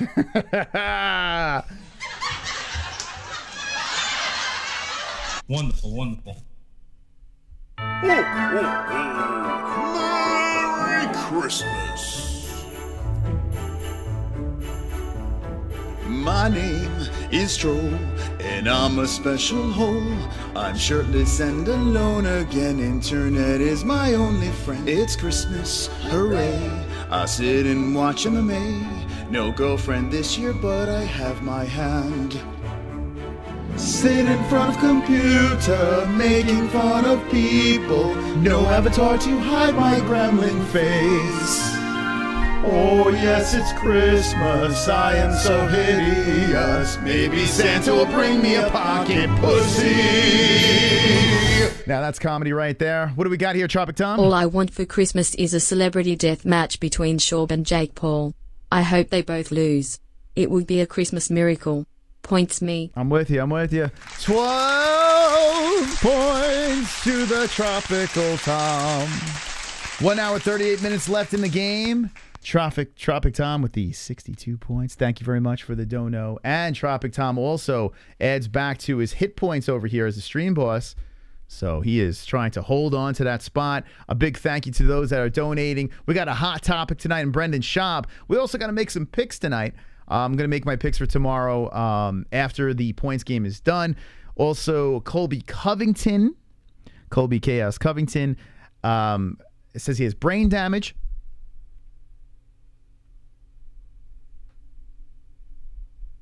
He got attacked by Jorge Masvidal, got brain damage. What do you think, boys and girls of the chat? What do you think about that? Brain damage? We all knew he might have a little brain damage before the attack, but the attack... Colby Covington has brain damage.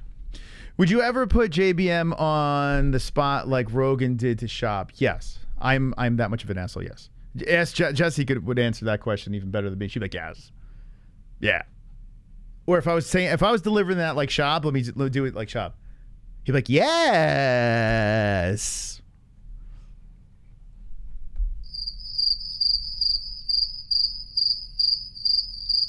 Wonderful, wonderful.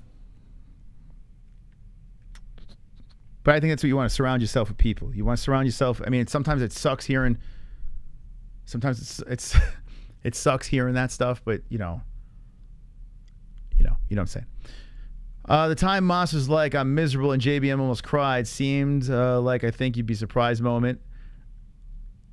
If he has brain damage, he needs to take that up with Usman. Yeah. I mean, Colby Covington running around now saying that, listen, Colby he's trying to get that fat check. He's trying to get those pay-per-view buys. And you know what? I'm not hating on him. You know, people said he's a fighter, this and that. Realistically, whatever you think about Colby Covington, he's a piece of shit, he's this, he's that. He still got attacked by a man in the street who the hands are weapons. Like, his job is those hands putting holes in people's faces. You know? And this happening on the street, being blindsided, you can't even brace yourself for something like this. I don't think Colby's got that brain damage. But, I mean, more power to you, Colby. I can't hate on him. I can't. And Masvidal's probably like rolling his eyes like, are you fucking kidding me? If you're shitting on Colby Covington saying these things, well, how would you react if you got jumped by a guy that's a professional athlete and his job is to beat the shit out of people? Think about it. What would you do? Say, oh, well, I would sue the fuck out of him. Like, I would sue the fucking shit out of the guy. You had your chance, bud. You had 5 rounds. 5 rounds to do something.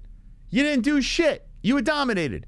So what are you going to do, blindside me? Nah, fuck you. I'm going to sue everything. I'm going to take your kids. I'm going to take everything. I hope Colby gets custody of the kids. I hope Colby runs off with his ex-wife. You know? Colby's daddy now. That's what we should do. More power to him. Wonderful, wonderful. Yes. We Puerto Ricans. Puerto Ricans. What up, Puerto Rican? Oh, Sonosi, you're Puerto Rican? Okay. I'm still, let me know if you're from Mexican descent. I want to know what you thought about the Schaub special, since apparently Schaub felt the need to completely annihilate Mexico.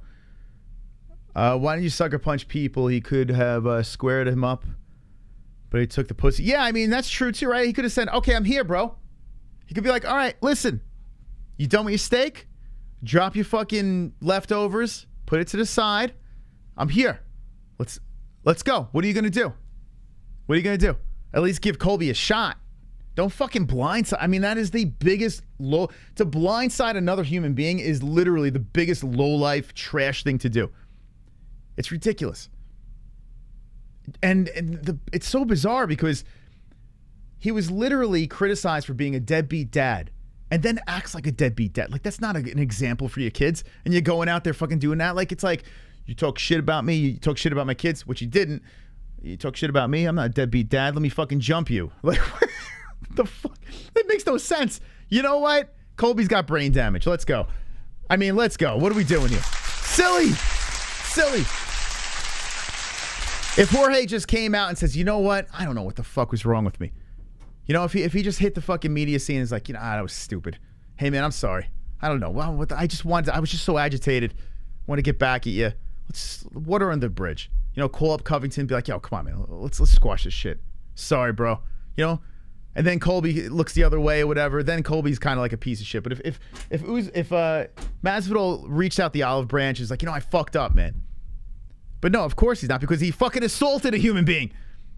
Now he's got to stick to this fucking story that he didn't do it. Like, it's just nuts. It's bonkers, man. But hey, he's street Jesus, so maybe he could rise from the jail cell. I don't know. He had to give him a combo, bruh. He didn't land during the fight good enough. After that, Jake Paul stunt Fook Masvidal Dono to go with PP. Yeah, we need a Amber Heard donation. I'm fascinated by those memes. I love them. Boys and girls, can you hit the like button? We need to get some likes up on the board at 250 likes. That's where I'm going, 250. We play the goalie goal song. Sanosi coming in.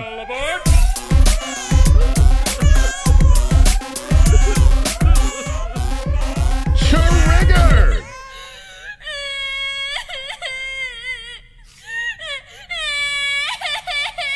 Let's go, Sanosi.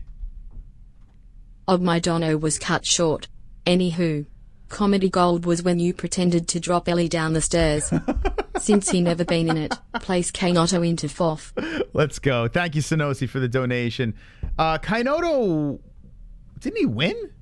Wait, didn't Kainoto win 1 week? Now I'm fucking mixing them up. I'm almost positive Kainoto won. Didn't he? Or did he not? Help me out in the chat, those of you that pay attention to this game. Let's see. Kainoto is in the game. Did Kainoto ever win? I don't know. All right, here we go. Noto in the game, and we're going to give him the 2 points. There we go, baby. Let's go. Let's go. Thank you, Sonos. We got 2 spots available if anyone else wants to get in. I thought he won, maybe. Oh, it was Drunk Savage. That's right. Drunk beat him. Okay, so Kainoto never won. Okay, interesting. All right, we got Jesse in the building over here. We're going to get Jesse's thoughts on Brendan Schaub's situation. I know we've gone long with it, but there's a lot to talk about. Before we do so, Jess, let's give a shout out to our sponsors over here, and a big shout out to our sponsors, MyBookie.ag. MyBookie.ag. If you want to make your bets on all of your favorite live sports, including MMA, head over to MyBookie.ag. Use promo code MMA-Holes, that's MMA-HOLES, for up to 100% match on your first deposit. Before we get into the best underwear in the world, we do have a package from Smiling Sam Alvey that we're going to be opening up. This is going to be a giveaway for UFC 274. Is that the one over here? 274, Gaethje versus Oliveira. Michael Chandler versus Tony Ferguson. We got something special in that package. Thank you to Smiling Sam Alvey. All right, what else we got here? Sheath underwear. Treat your jewels like royalty. Don't waste your money on generic underwear throughout the year when you can slip into a pair of Sheath underwear. Compartments for all of your, what do you call them, Moss? Extremities. Sheath underwear. Head over to sheathunderwear.com. That's SHEATH underwear.com. Use promo code MMA-Holes. That's MMA-HOLES for up to 20% off of your entire purchase. That's right. Sheath is the best underwear, the most comfortable. You air out the bottom half. And I tell you what, Jesse. What? I got them on right now. So do I. I got them on right fucking now. Right now, boys and girls. Here, let's get to the Sheath cam over here. Oh, jeez. There it is. There it is, Jess.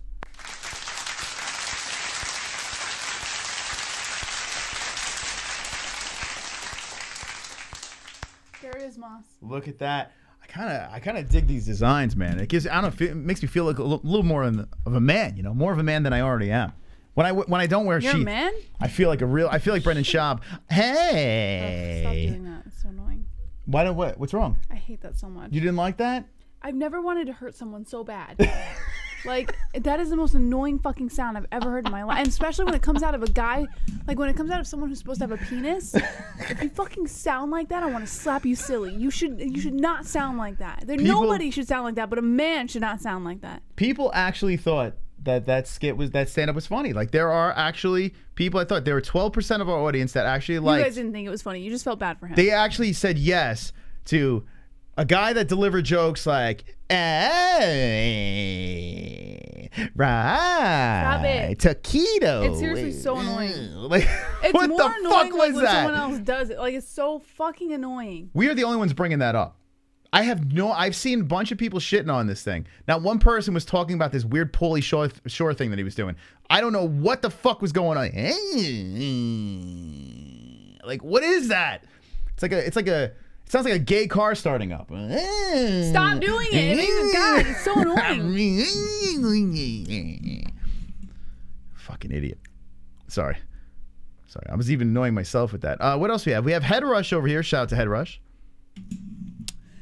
Get top quality, authentic apparel for lifestyle MMA and action sports enthusiasts. Head over to Head Rush with the link in the description below. Use promo code MMA-Holes. That's MMA-HOLES for 20% off of your entire purchase. I love Head Rush. I swear to God, I'm going to shove this spoon so far down your throat, it's going to come out of your ass. You do that again. I'm just turning on the gay car, Jess.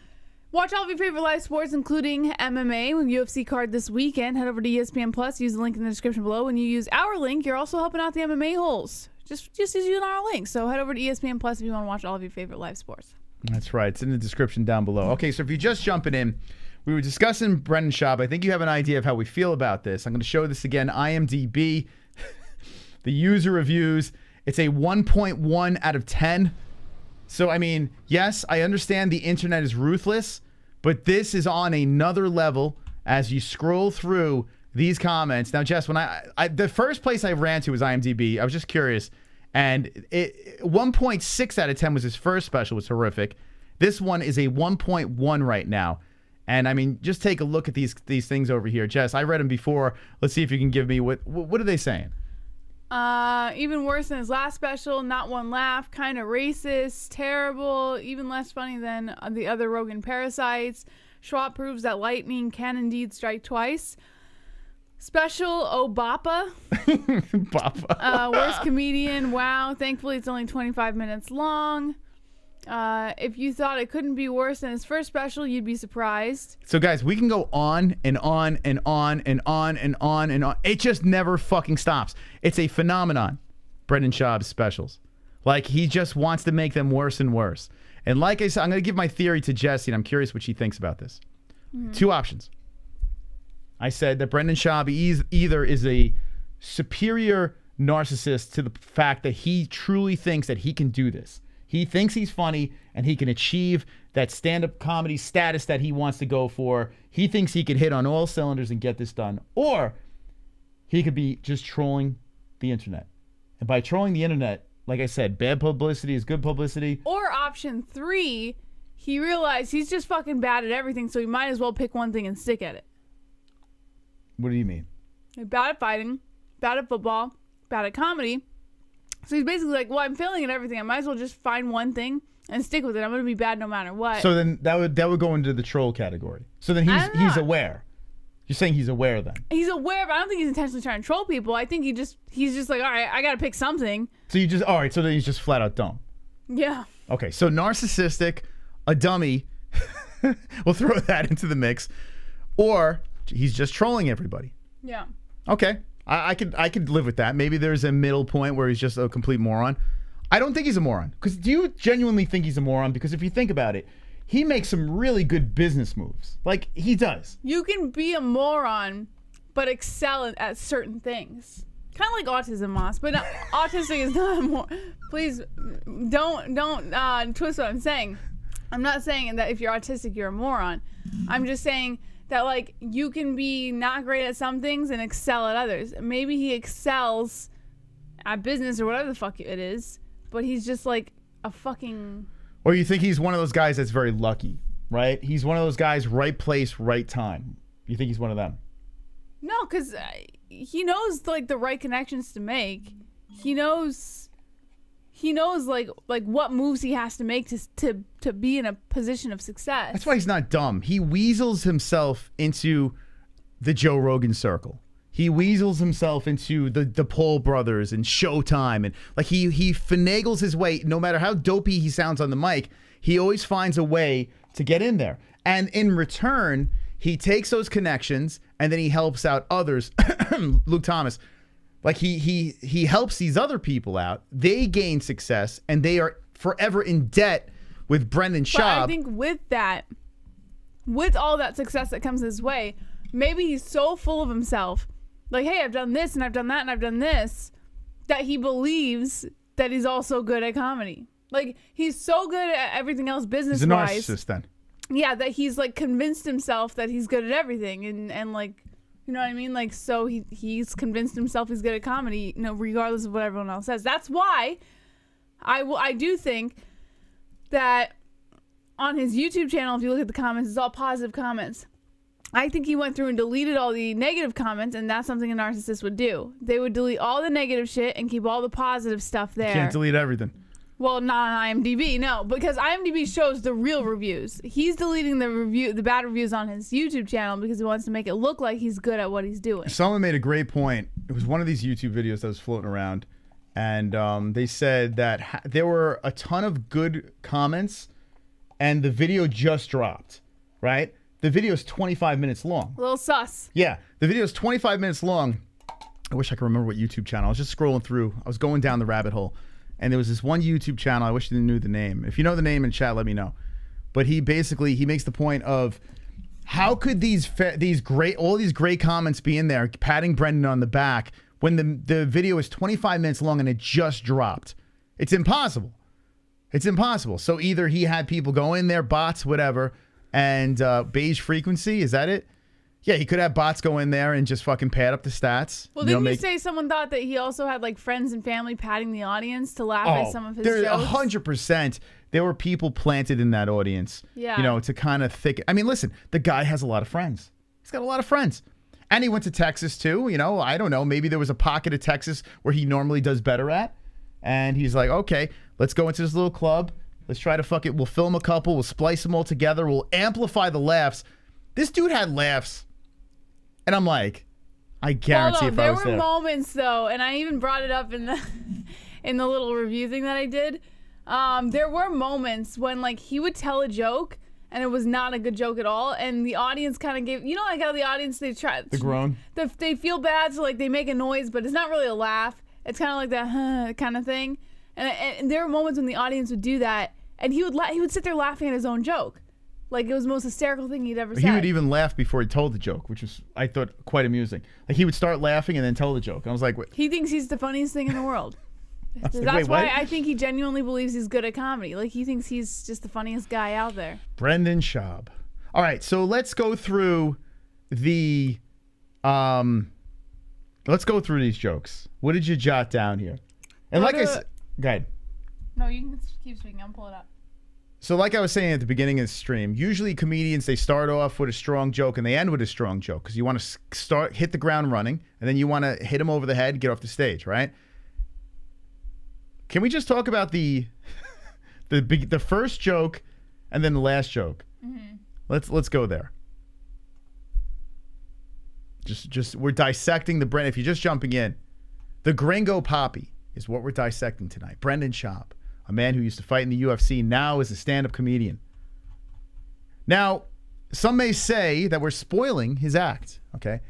I say Brendan Schaub, every fucking podcast, including the one with Rogan that he just dropped, he's already he spoiled something in Batman. I'm not going to say what it was, but he blatantly spoiled it on the biggest podcast in the world, Joe Rogan, JRE, right?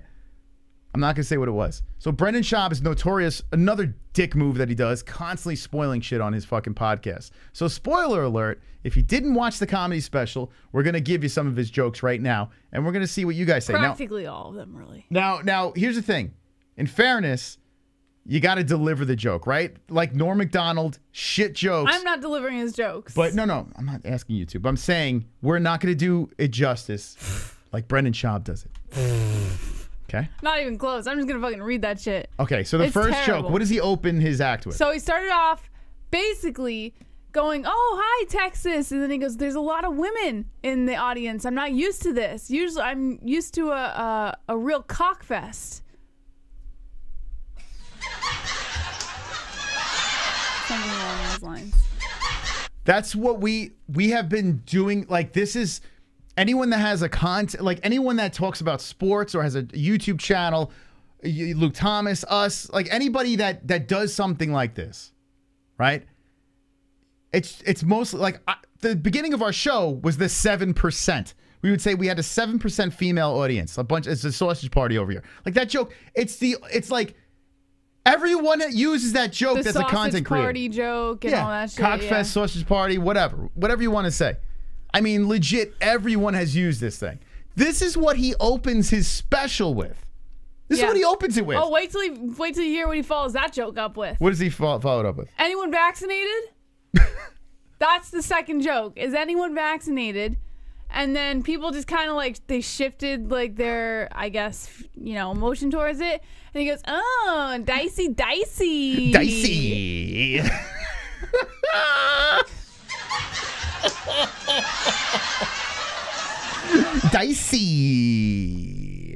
Gets into his Pauly Shore thing. Yeah, and then he goes into a whole thing about vaccinations. And then one of the things that he had said, he was talking about the first guy who ever went against the vaccines on the news. He goes, oh, remember that guy? And then he went into the Johnson & Johnson thing, and he goes, one side effect of the vaccine, the Johnson & Johnson vaccine, he said, my goddamn dick's down to here. And he drops his hand down to the stage. So now, remember this. This is what, 3 jokes in? 3 jokes in. 3 jokes in, he makes a joke about his tremendous dick. Well, I don't know if he was referring to his dick or not. Oh, it was him? Yeah. Okay. It was about his dick because this joke, now comedians usually hit you with a joke early in their act that kills, right? And then they keep on bringing it back into the act. We've seen this done a million times.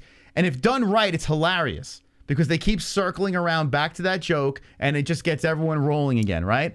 This was the joke. The big dick situation is what Schaub kept on rolling back into. Like, that's what he kept going back into. And I got a big dick.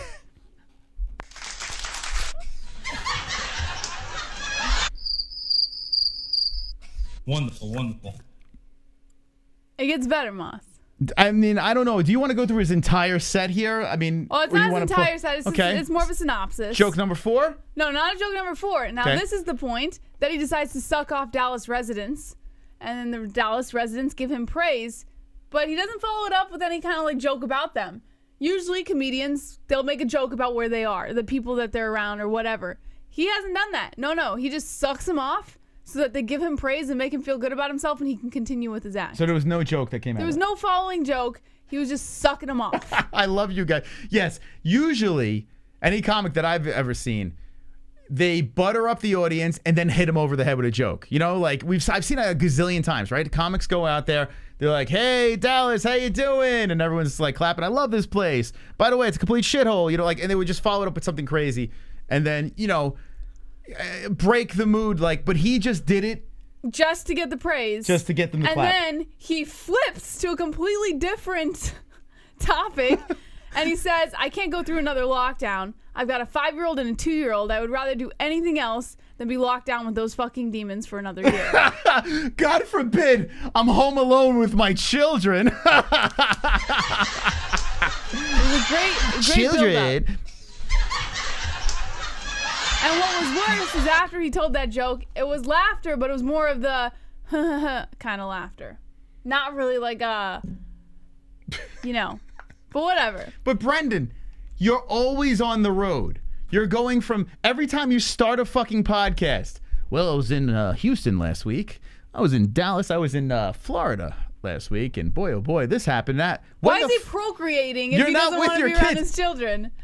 You're never with them, so how do you... They're demons because they never see daddy. Like, what the fuck? And then, now, if the knock on the kids wasn't bad, this is when he decides to start diving into his woman. So he knocks on his girl for nagging. That was the first thing. And then says, my life would be so much easier if I were fucking gay as shit. Which is, like, one of the oldest straight guy gay jokes ever. I've heard that again. There's literally commercials. There were Super Bowl commercials. There was this SNL skit. Remember the 2 fans that were on the couch and they were making out, the 2 guys? It's a hilarious skit. Bros hanging out with bros and saying, oh, I wish I was gay. You know, gay guys have it so great. Like, that's like the fucking oldest joke in the fucking world. Well, want to know something better than that? That's when he starts laughing at his own jokes. After he tells that, he laughs at his own joke, and no one else laughed. It was a very awkward moment. But then he goes back into nagging on his girl. He says, I married a Mexican. The audience cheers for that. I don't know why. He said, I thought you would like that. Not really sure what that means. Yeah, what does that mean? He's like, I thought you would like that. Oh, I thought you would like it. Because I know how those Texas people love Spicks. It was a really weird moment. You know. But for some reason, he thought that they would like that. So he said, I married a Mexican. Apparently, that's an amazing thing. So and then he dives into this joke about, you know how like people say Latinas are spicy, right? Oh, they're so spicy. And he goes into this thing meaning they're assholes. And then he like dives into this whole thing about how his Hispanic wife makes Mexican food for him every night with a really like faggoty voice. I'm not gonna lie. It was terrible. What did he say?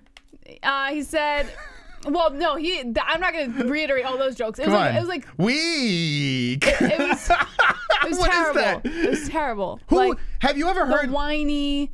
Yeah, like she makes it every week, and then I can't even. It's terrible. Like I just.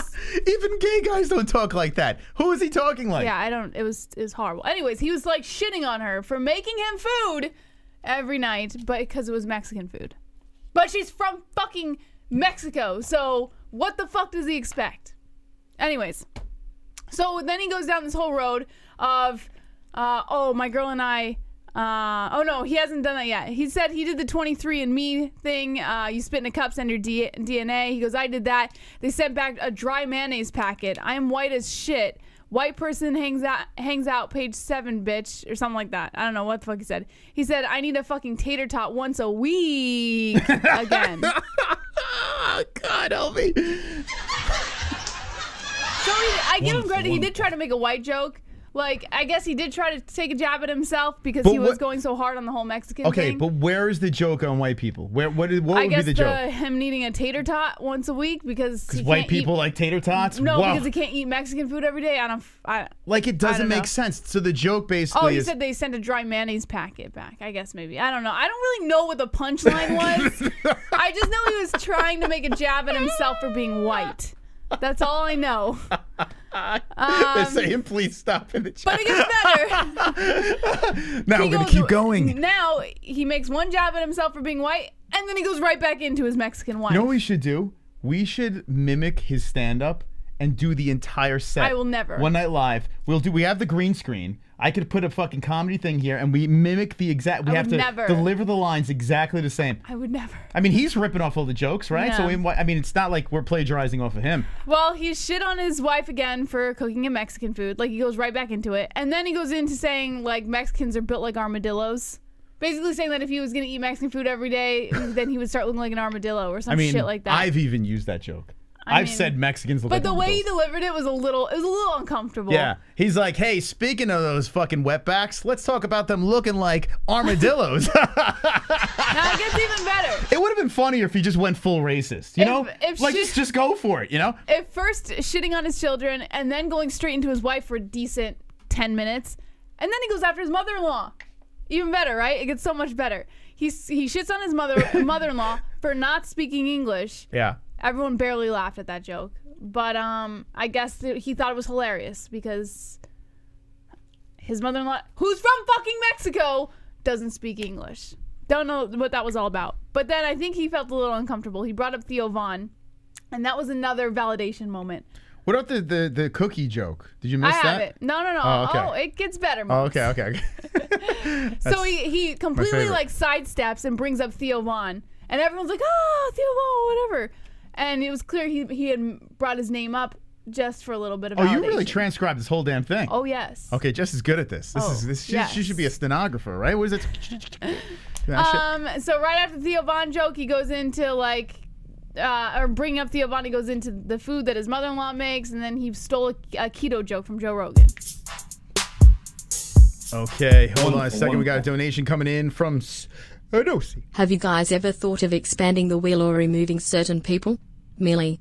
Curious. PTSK not since I already gave some PTS. All right. No, we haven't. I don't even know. I don't know. I might revamp the whole game again. Like, it's due for another full revamp again. Who knows? You never know. 1 minute you turn in, it's like this. Next minute, it's completely different. So you got to hang on to your seats. Kainoto moving into second place. Thank you, Sonosi, for the donation. The points game is going. I know we're talking a lot of schlub tonight. But we're having a little fun here and appreciate the support by the donations. Good luck to everyone playing. Mystic Moss, let's get the win tonight. Let's get the dub for the boys. Hearns, his belt is on the line. He's on vacation, so the belt could be completely up for grabs. Good luck to everyone playing, and the winner gets something from the MMAHoles.com. Back to Jesse. So he steals a keto joke from Joe Rogan. I hadn't heard the Joe Rogan keto joke, but apparently you have, and other people It's on Twitter, at the MMAHoles.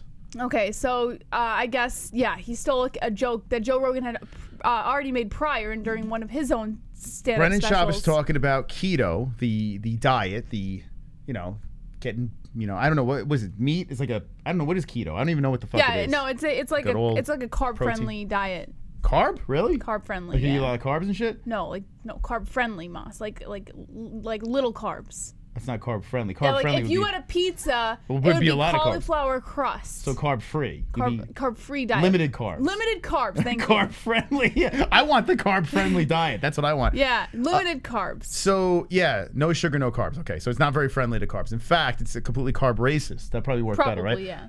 Okay. So yeah, Brendan Schaub was talking about keto, and I guess it was about him like gaining weight or something like that, or losing weight or whatever was going on in the conversation. Joe Rogan says, "To keto?" And they both started laughing, and then fast forward to this bit over here where he actually makes the taquito joke. You have it? I don't have it.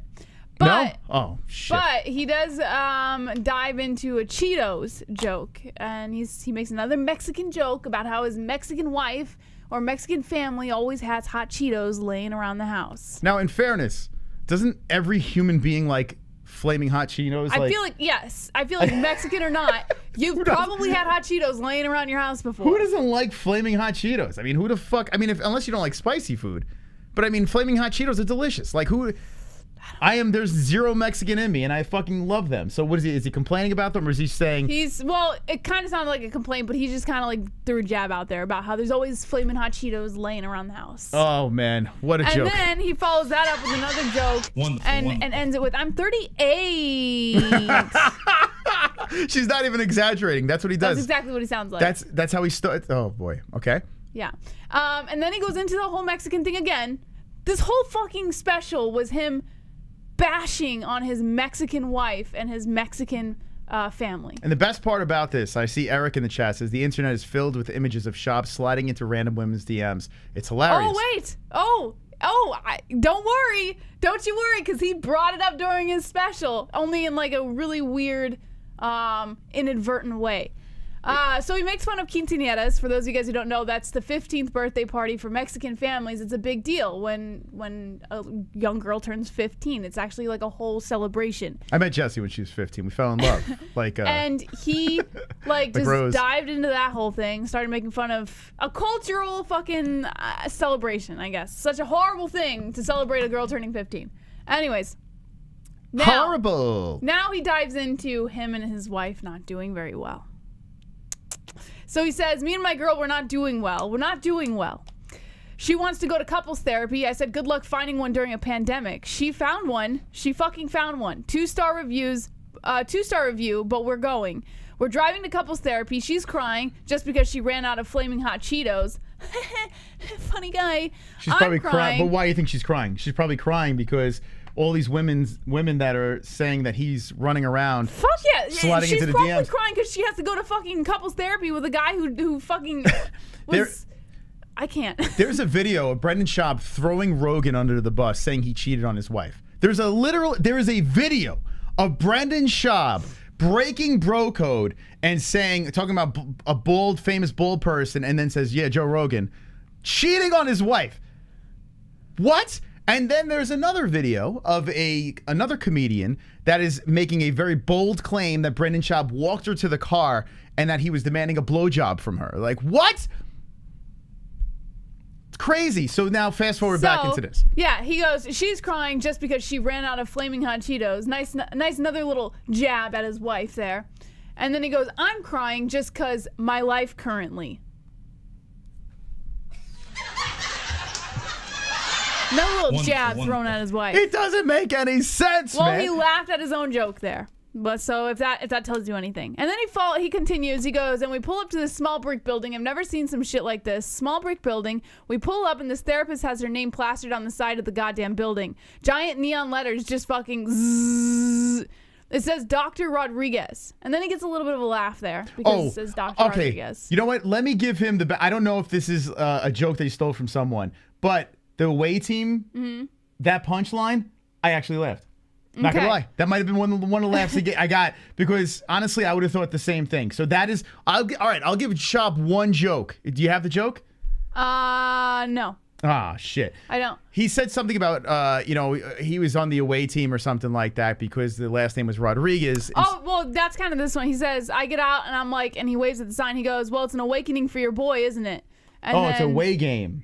Oh, away game. Okay. See, that was the joke. It was an away game. See, Tennessee, you gotta get it right. And then he said, we did not go in there, Dallas. We did not. And then he's followed it up with things about how he was looking for a doctor with the last name Roberts. So he didn't go in there because she had a Hispanic last name, and it was a away game for your boy, which actually I did laugh at. I'm not gonna lie because I'm a fucking asshole. So I did laugh at that. I did. He got to laugh at me. Yeah. He did. But John says he stole it from someone. But that has to be a joke that was used before because the away game joke has been used so many times in other scenarios. So I'm assuming that he just plucked it. Yeah, I've like used that. morphed it to fit his own situation. But it worked here. It worked in that part because I've been in that situation where I'm like, okay, I see this is an away game. I get it. So that I got there.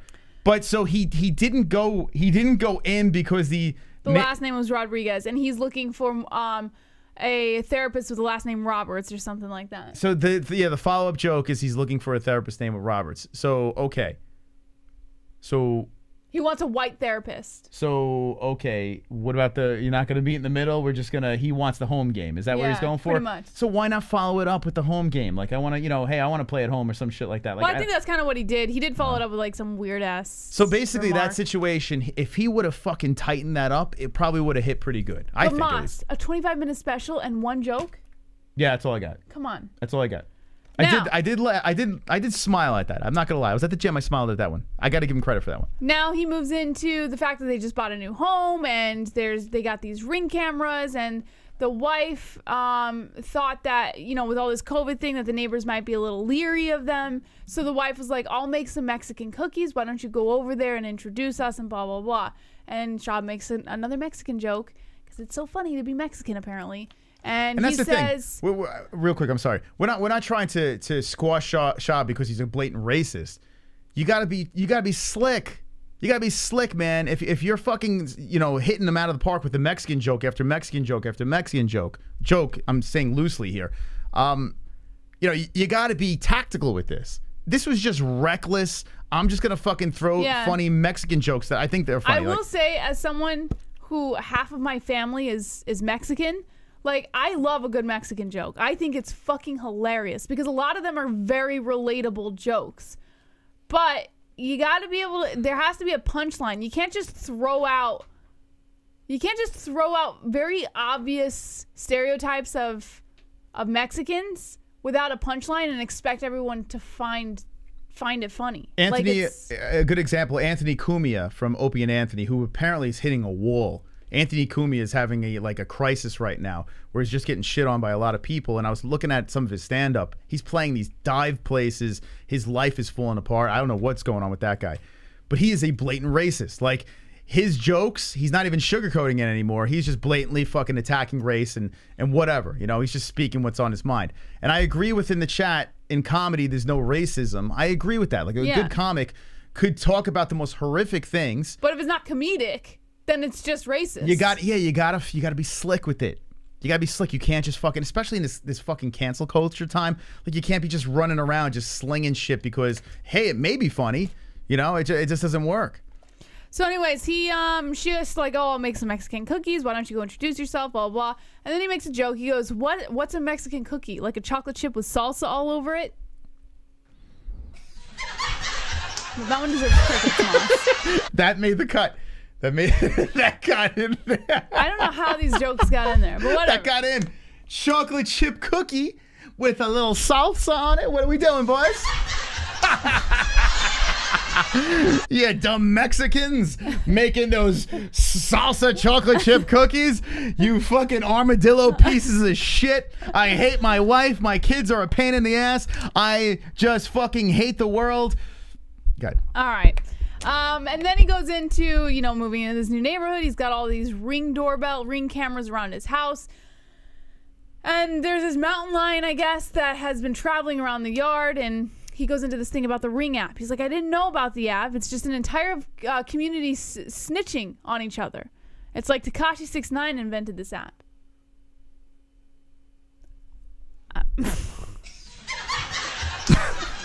Wonderful. You know what, though? If Norm Macdonald had a hold of that joke, if Norm Macdonald, he would have destroyed it. He would have killed that crowd with that. You can take, and here's the thing, this shit set, like Jesse's, like I'm picturing Norm Macdonald taking this set and fucking making it gold. If he were able to just tighten up his delivery, everything would be healed. Just make fun of yourself. You know what? But instead, he's just like, right? It's worse, like, being the one to tell what his jokes were, because I feel the cringe. I could only imagine what he was feeling on stage. Yeah, just own up to the cringe then. Just do that. Henry Cejudo it up. Anyways, he goes into this whole thing about how he's going to be the you know, hero of the neighborhood, and this is how he's going to introduce himself. He's going to kill this mountain lion that's been bothering everyone in the neighborhood. So he goes to a gun store. He's never had a gun before, blah, blah, blah. And they bamboozled him into getting all of this stuff that he doesn't need. He walks out with an AR something, and then he fucking has this night vision goggles and shit like that he walks out with. And then he hears the mountain lion in the middle of the night. He jumps into his Uggs that are right next to his bed.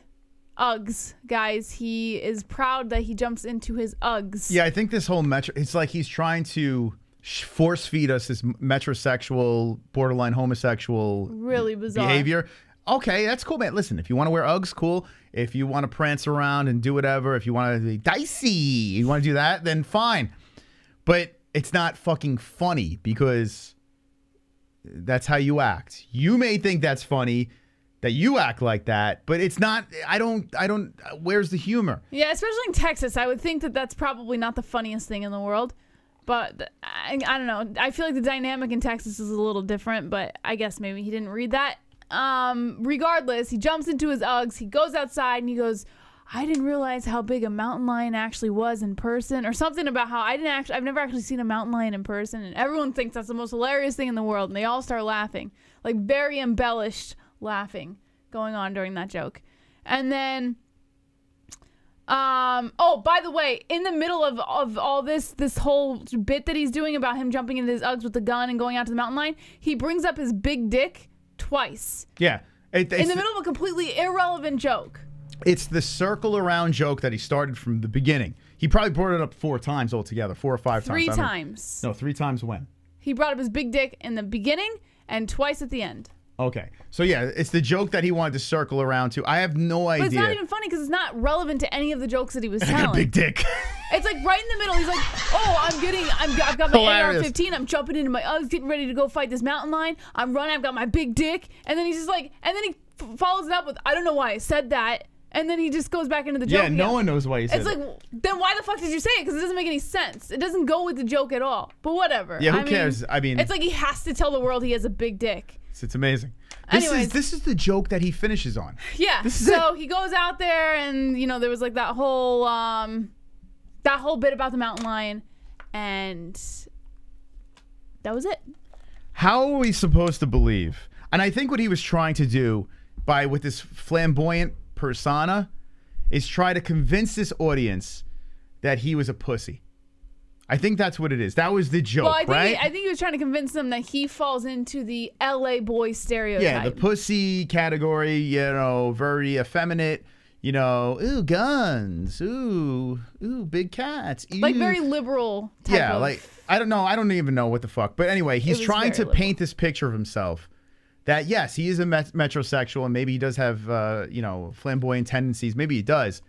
But this guy's a fucking badass. Let's be serious here. This guy is a fucking killer that fought in the UFC, the highest level of mixed martial arts. This man was in the fucking UFC, for God's sakes, fighting monsters. And he's trying to paint this picture that he's a big pussy. It doesn't fucking work. It doesn't. It's a joke. It's this bizarre character that he's bringing on over there like he's such a puss. He's not. He's not. He's a big fucking strong dude with a bunch of guns that's going to go out there and he's like, oh shit, all right, that's a fucking cat. Maybe it unnerves him, but he's not like, oh, I got Uggs on. I got a big dick. Like it doesn't make any sense. And that's the problem. You guys better respect me because I had to sit through that shit twice to pull this content for you. Round of applause for Jesse. So many mistakes. So many blunders. And this is a comedy special that was 4 years in the making. Jesse, she weathered the storm. Really went in there and dove in to listen to jot all these jokes down. Let's get some final thoughts in the chat about, now that you heard the jokes from Jesse. Now, of course, you do have to go check out his stand-up for yourself and make your own opinion, because there is still 45, by no 42%. Means did I tell those jokes the way he told them. But I don't want you to be severely disappointed, so don't go in there with the mindset that it's going to be delivered like Ricky Gervais would deliver it. You know? It can't get any worse than what we did. But, okay, so that's done. Let's look at the poll over here. Okay, so 14% actually liked the Gringo Papi out of 387 votes. 45% did not like it, and 42% didn't even see it. So I'm telling you, man, we're going to drive some more traffic over there. We're going to help out the video. It's going to hit 1 million. Probably by Sunday, they'll have 1 million views on that thing. So he's going to do just fine on the YouTube world. He'll be laughing himself to the views and everything like that. But if you just break it down for what it is, it's a miss for both of us. Now, let me know in the chat if you did like it. Let us know, because we're hearing from, you know, the people that didn't like it. Love to know what you guys think. Super chat. We got Credo Ape Thor jumping in. Schaub's wife took more of a beating during that stand-up than Schaub took in the reviews and his fighting career. Shout out to the night shift at PF Chang's. I will say this. Now Moss has made some pretty gnarly jokes in my direction, like at my expense. And there have been times that he hit pretty freaking hard. And I'm like, like, why'd you have to say that, you know?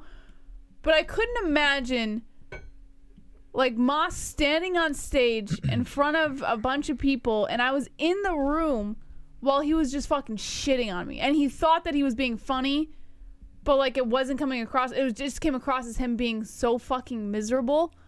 Like, I could not imagine being the wife in that room.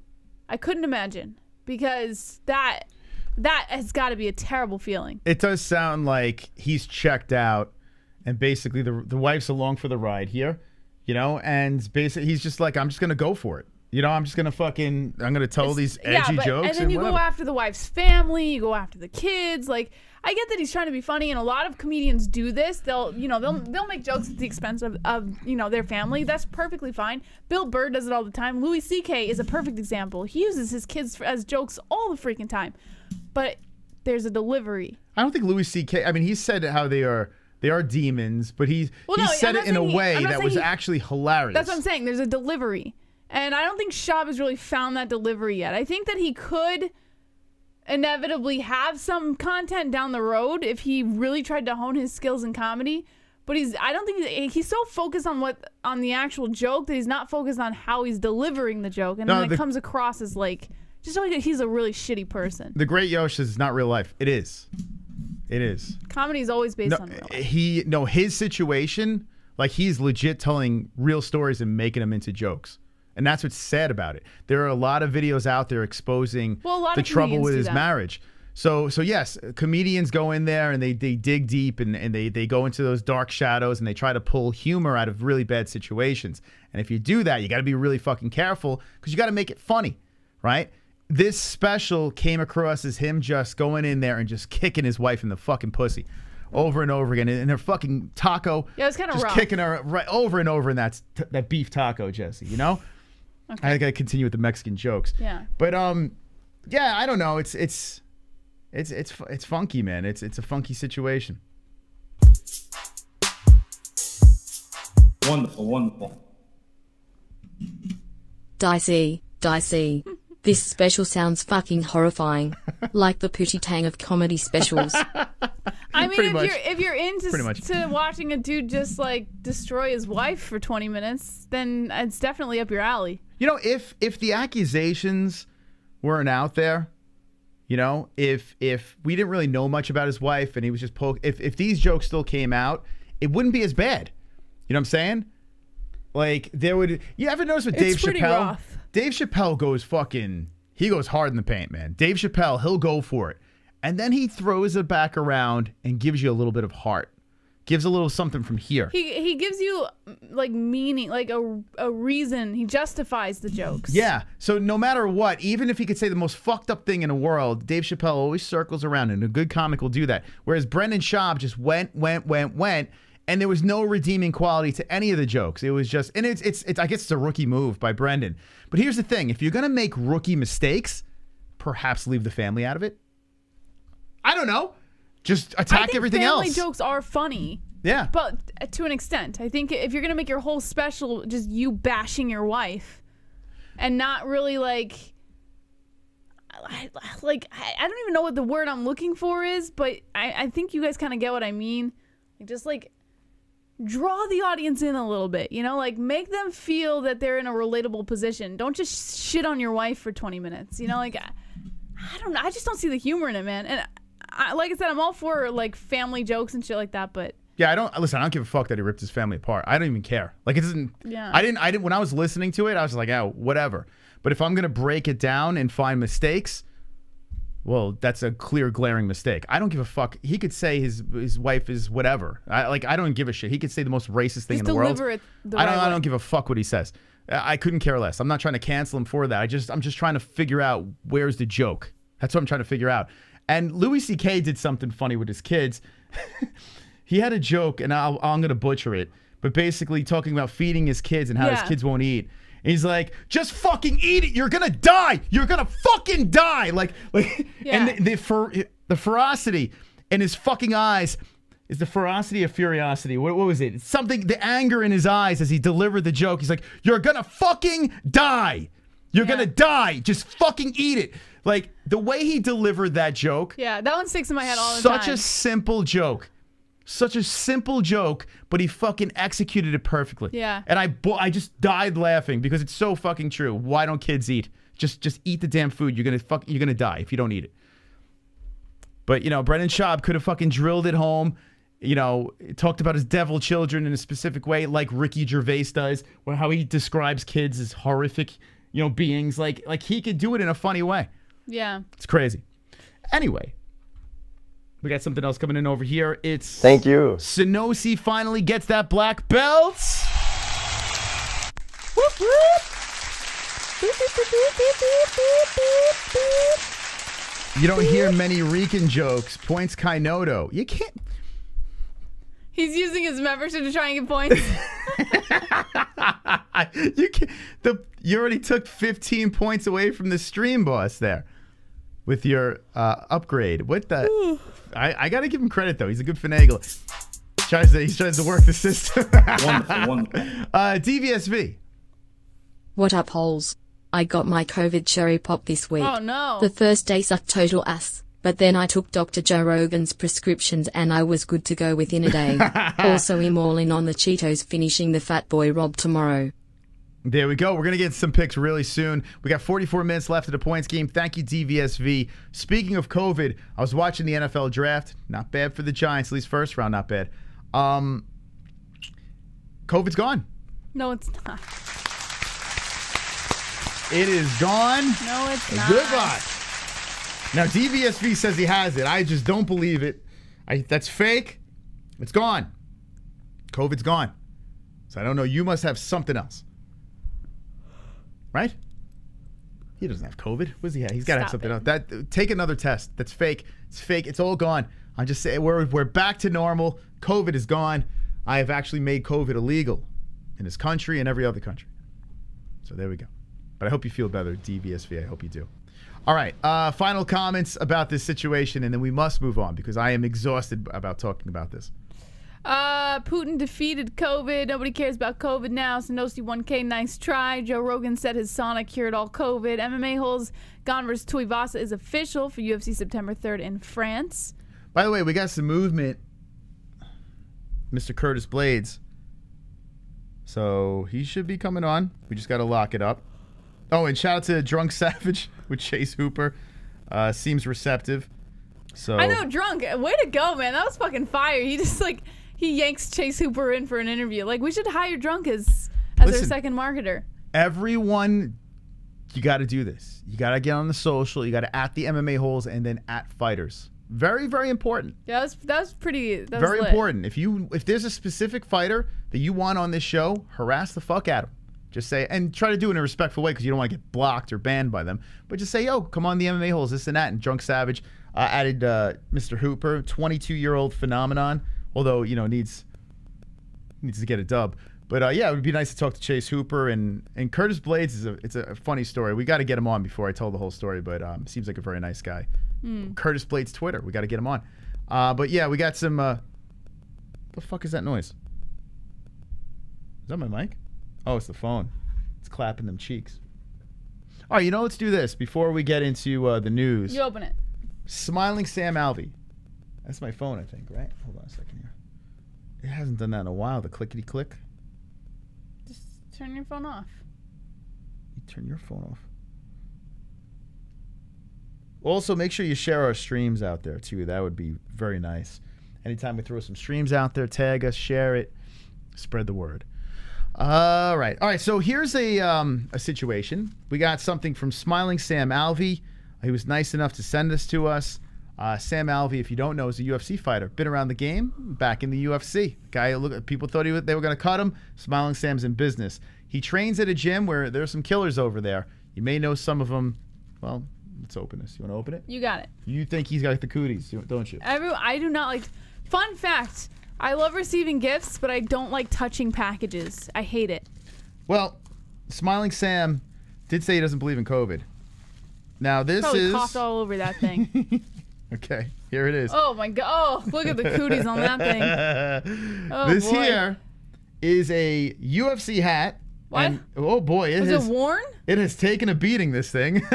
This has been on the head. Actually, I think... sweat stains? Yeah, I probably got a little sweat stains on here. Got a little jizz on the top. This thing's been through hell. This thing has definitely been around that gym. A little COVID hat over here. God, this could be yours. It's got some good autographs on here, though. Okay, I see Sam Alvey's autograph. OSP. Oven St. Preux is on here. Dan Henderson. Oh. Dan Henderson is on here. Tavares? Is this Brad Tavares? What's his signature? And someone Daddy. Who's Daddy? Who the fuck is... I gotta text him and find out who the other guys are. So whoever's nickname is Daddy in the UFC, can you look up UFC fighter named Daddy? This is his autograph. But yeah, you got Sam Alvey, you got Dan Henderson over here. You got OSP up on the top. OSP, I think, is fighting this weekend, isn't he? I think this is Tavares over here. It looks like it says Tavares. But, yeah, this hat's been through. I mean, you got some stains up top on OSP. I think OSP got punched. That might be OSP blood or something like that. But there are... Joe Stevenson? Is it Joe Stevenson? Oh, yeah, it's Joe Stevenson. That's who it is. Who the fuck is that guy? Who's Joe Stevenson? Why am I drawing a blank? Hold on a second. I can refresh my memory. Joe... I don't even know who Joe Stevenson... Here, Joe Davy. Oh, yeah, hold on. I do know who Joe Stevenson is. What the fuck? I forgot about this dude. Joe Stevenson. 33-16-0. Is he still in the UFC? I don't even know. Exhibition? What are we doing here? Moss, you touched the sweaty hat and you're over here touching 2017. Jesus, this guy hasn't been... Well, you have his name on here. Holy fuck. This guy's been around for a long time. This guy's still doing? How old is he? 39? I thought he was dead. Jesus Christ. Joe Stevenson's on here. Let's go. I was like, who the fuck is that guy? But yeah, Joe Stevenson on there. So there you go. Some names. But anyway, this hat over here, what we're going to do is we're going to give this puppy away on UFC 274, that stream. And all you got to do is be subscribed to this channel, which everyone already is. Be subscribed to Smiling Sam Alvey's channel, which we will drop a link to that as well. It's actually pretty cool. I hate to give this away. I know it's dirty. You can give it away. It's fine. Ratty. Oh God, what is wrong with you? Smell it. I'm not smelling it. Get the fucking thing away. It smells a little sweaty. I'm not gonna lie. No, well, really. I wouldn't have guessed. This is a sweaty hat. Hold on. Let's see. I think I have a video of. He smells like. It's got a little. Nose. Smells like a gym. A little curious. I kind of don't want to touch it anymore. We'll pay you to take this hat. No.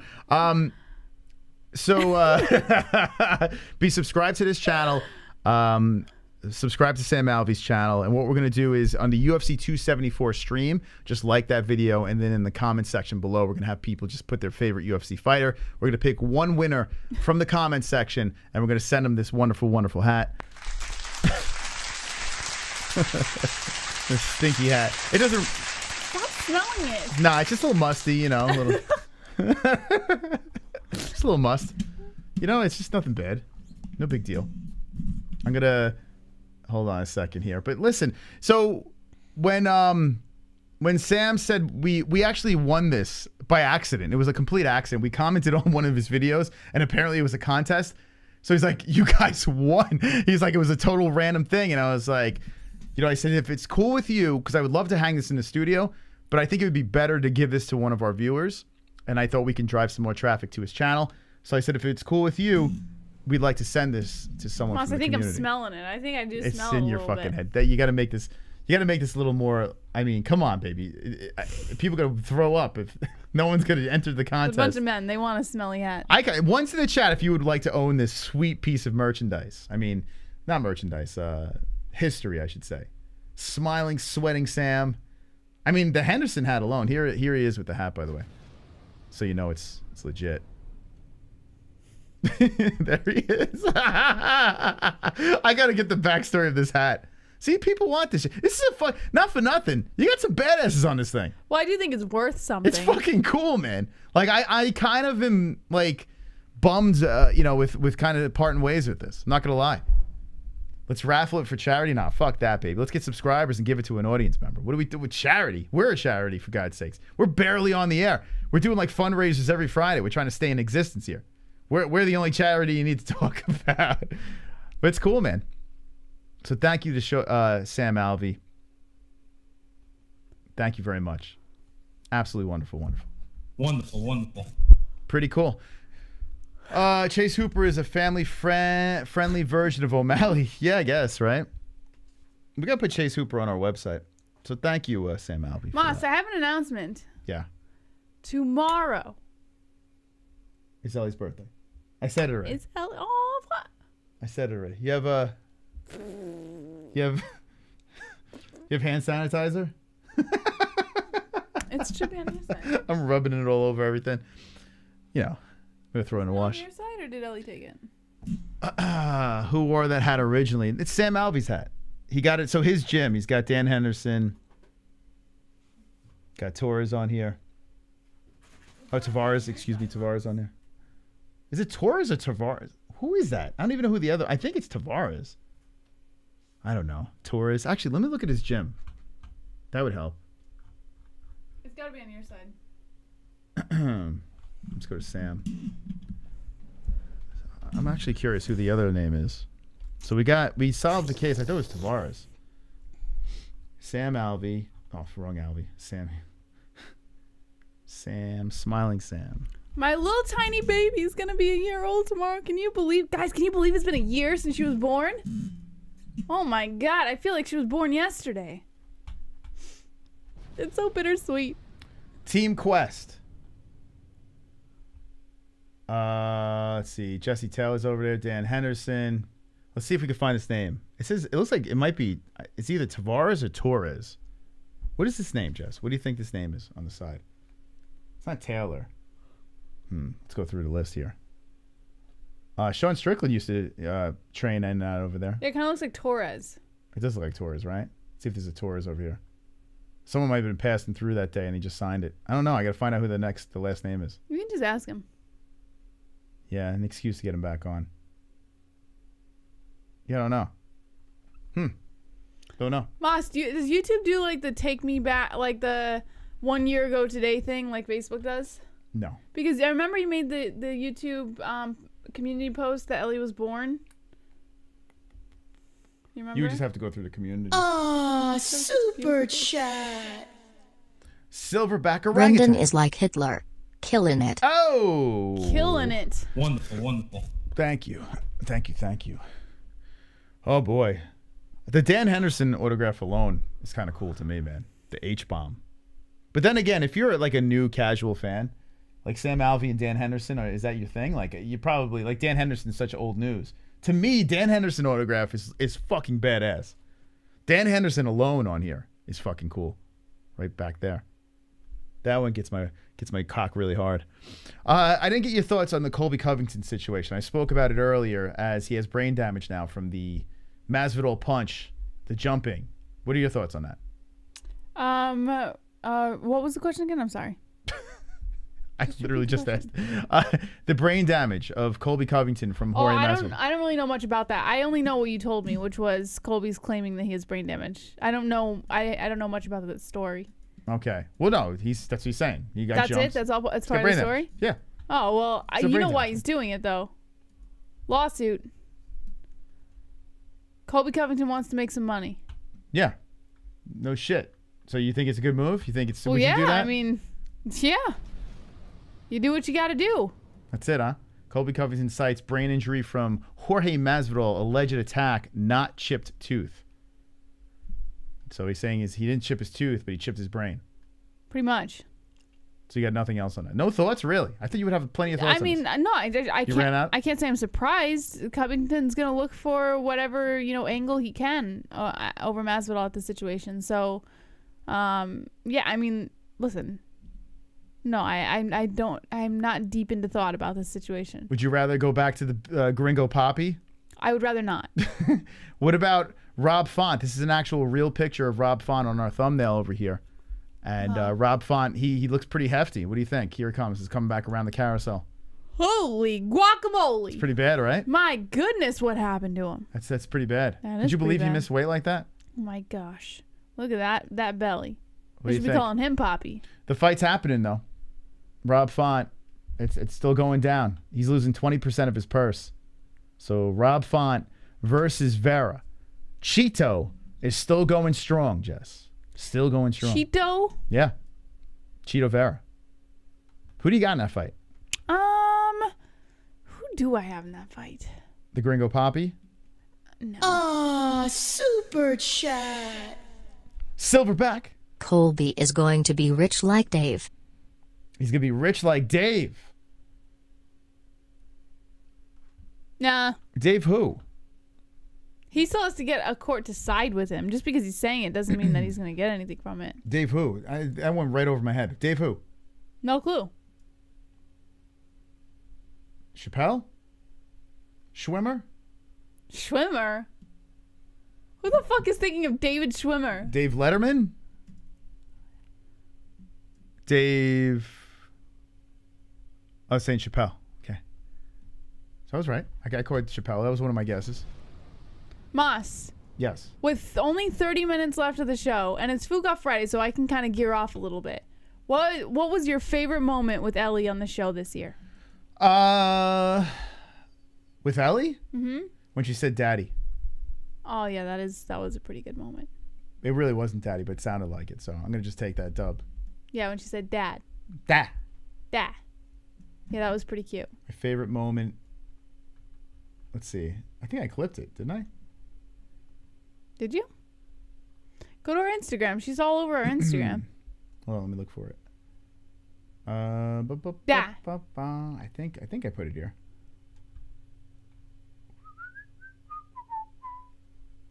Yep, got it. The Gringo Papi's got it. Look how young. I know. She said This she's was- what, maybe 3 months there? Where does it say the date? 5 months. She's 5 months old. 5 months. Aw, little cutie patootie. Let's see. Let's get. We gotta go 1080 on You got to this. turn that volume up, Moss. Although, I don't think it looks like 1080. See, that's a tired noise.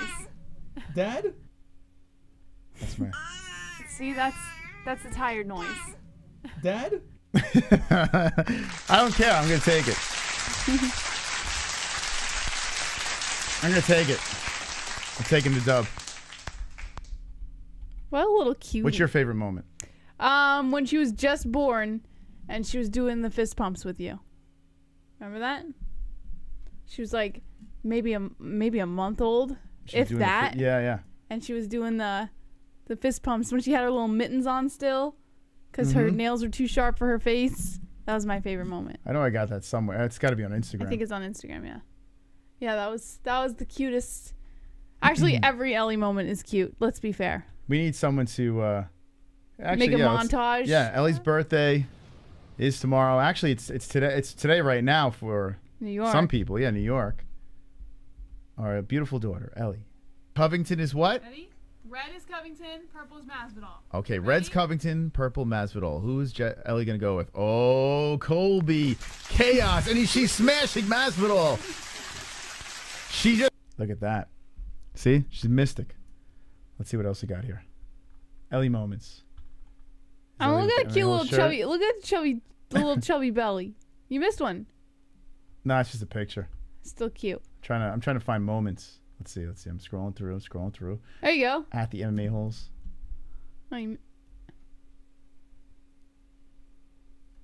Go. Okay. Oh, you cute. Don't drool. It's COVID. That's when she had COVID. Is it where I hit it in the head? Oh my God. The mic. Look at her hair. Look at my little COVID baby. Oh, she's so freaking Poor cute. thing. Oh she my had God. COVID. Oh my God. My COVID baby. Poor kid.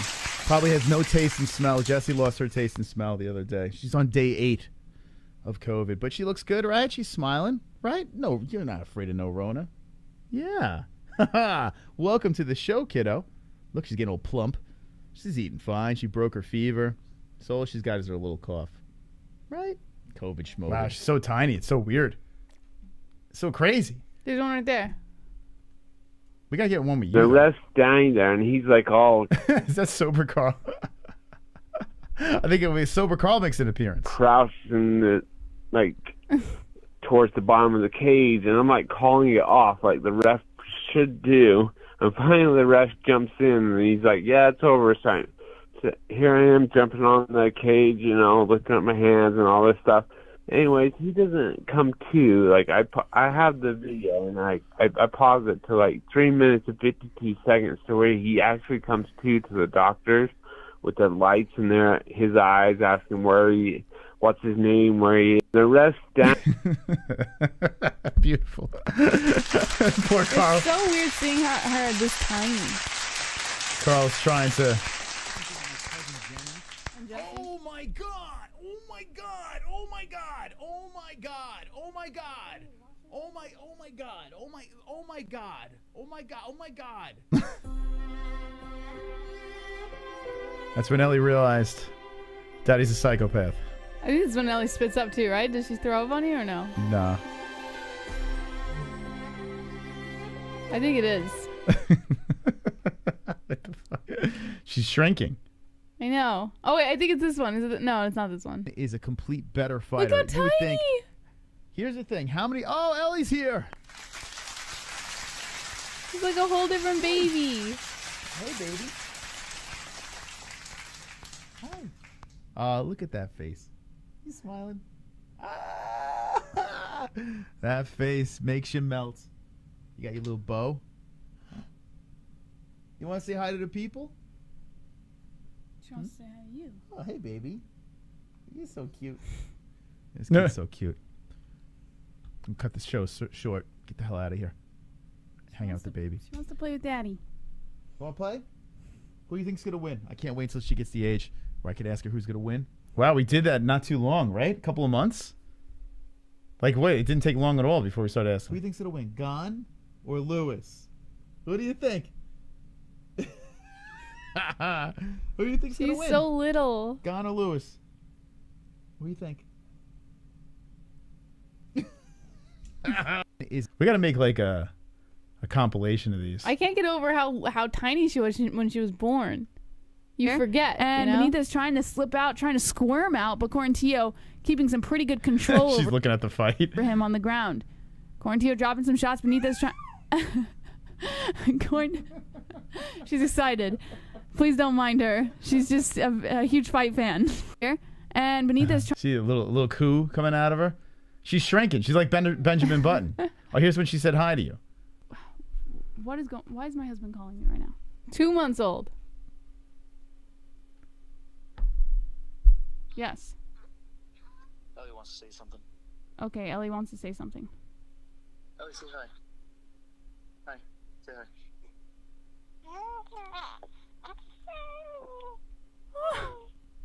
She said hi. That's the first time she said hi. Look at that.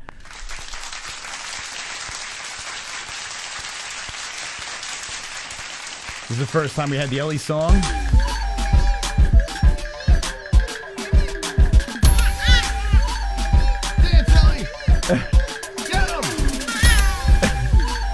You see her in the corner over here. She's checking out her own donation. Wow.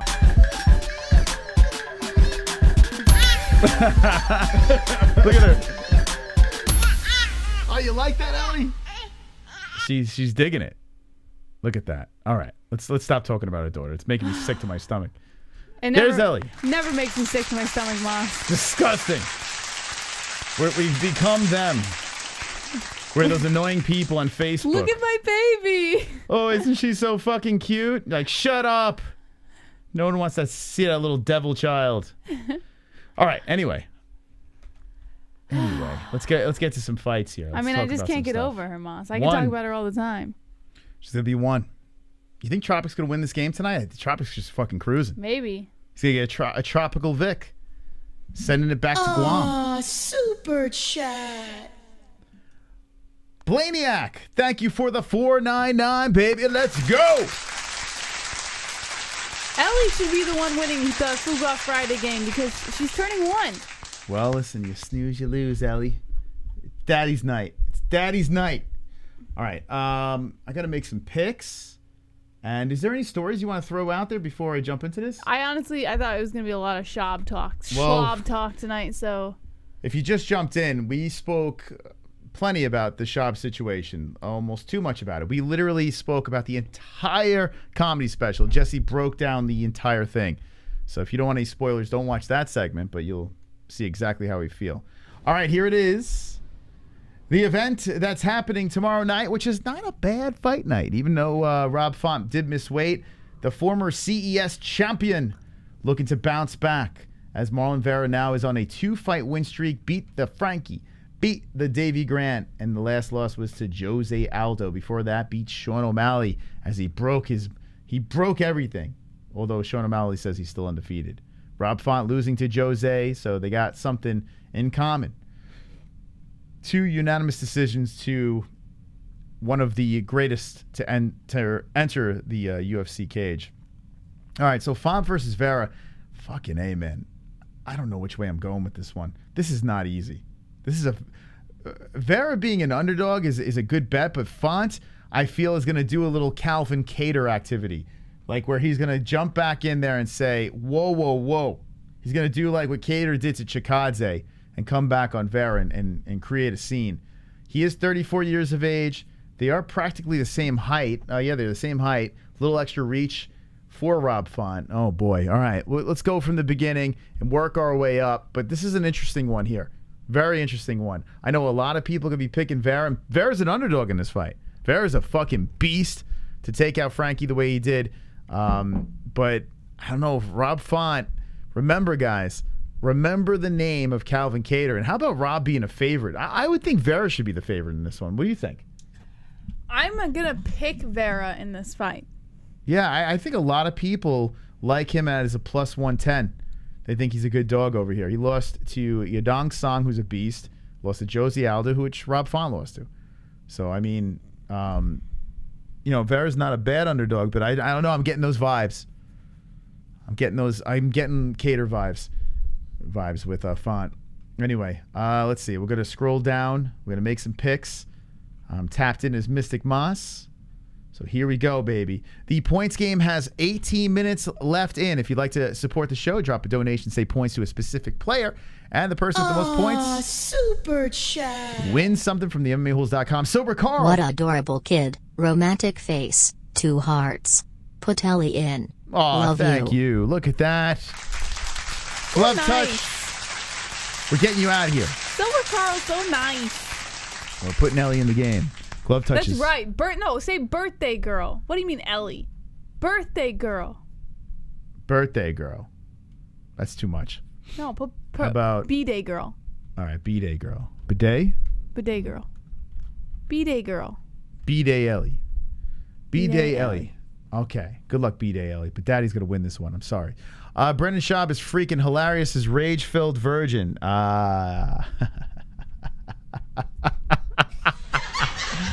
Wonderful.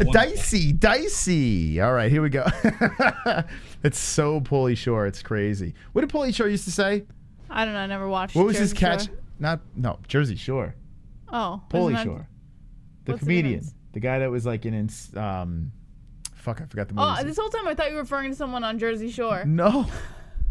Pauly Shore. I've never seen Pauly Shore. The guy that's very effeminate as a comedian. What? You never seen? Never even heard of Pauly Shore. Oh, buddy. How did he? I don't know how he said it. The Weasel. Are you kidding me? Yeah, you this never whole heard of time Pauly I Shore? thought you were referring to someone on Jersey Shore. Go on. Okay. Pauly Shore. Just go on YouTube, and you'll know exactly what I'm saying. Brendan Schaub is legit, like ripping him off when it comes to the dicey. Pauly Shore. Walk through my truck, girl. Biodome. Yeah, that was one of his movies. I'm not a Pauly Shore fan in any way. There wasn't a movie where I was like, oh, that was great. Pauly Shore. But he's respected because doesn't he have like the Comedy Store or some shit like that? Or he like inherited a comedy place where... He's a podcast. No, he's a comedian. It says, you guys remember when Bill Burr was on my crusty podcast? Yeah, he's got a podcast, but he's a comedian. No, go to his old shit. Son-in-Law. Oh, yeah, I couldn't stand that movie. Like, I was like, what is this? I know he was supposed to be irritating in it, but the problem was he was like that in everything he did, and I was like, oh, God, what the fuck is going on with this guy? I can't believe you've never heard of Pauly Shore. That's crazy. I thought you were referring to someone from Jersey Shore. He's got a YouTube channel, too? So she's on a more recent thing, but let's see. I'm assuming he still does that talk. Just fast forward it. What are we doing? You're watching the intro. Hold on.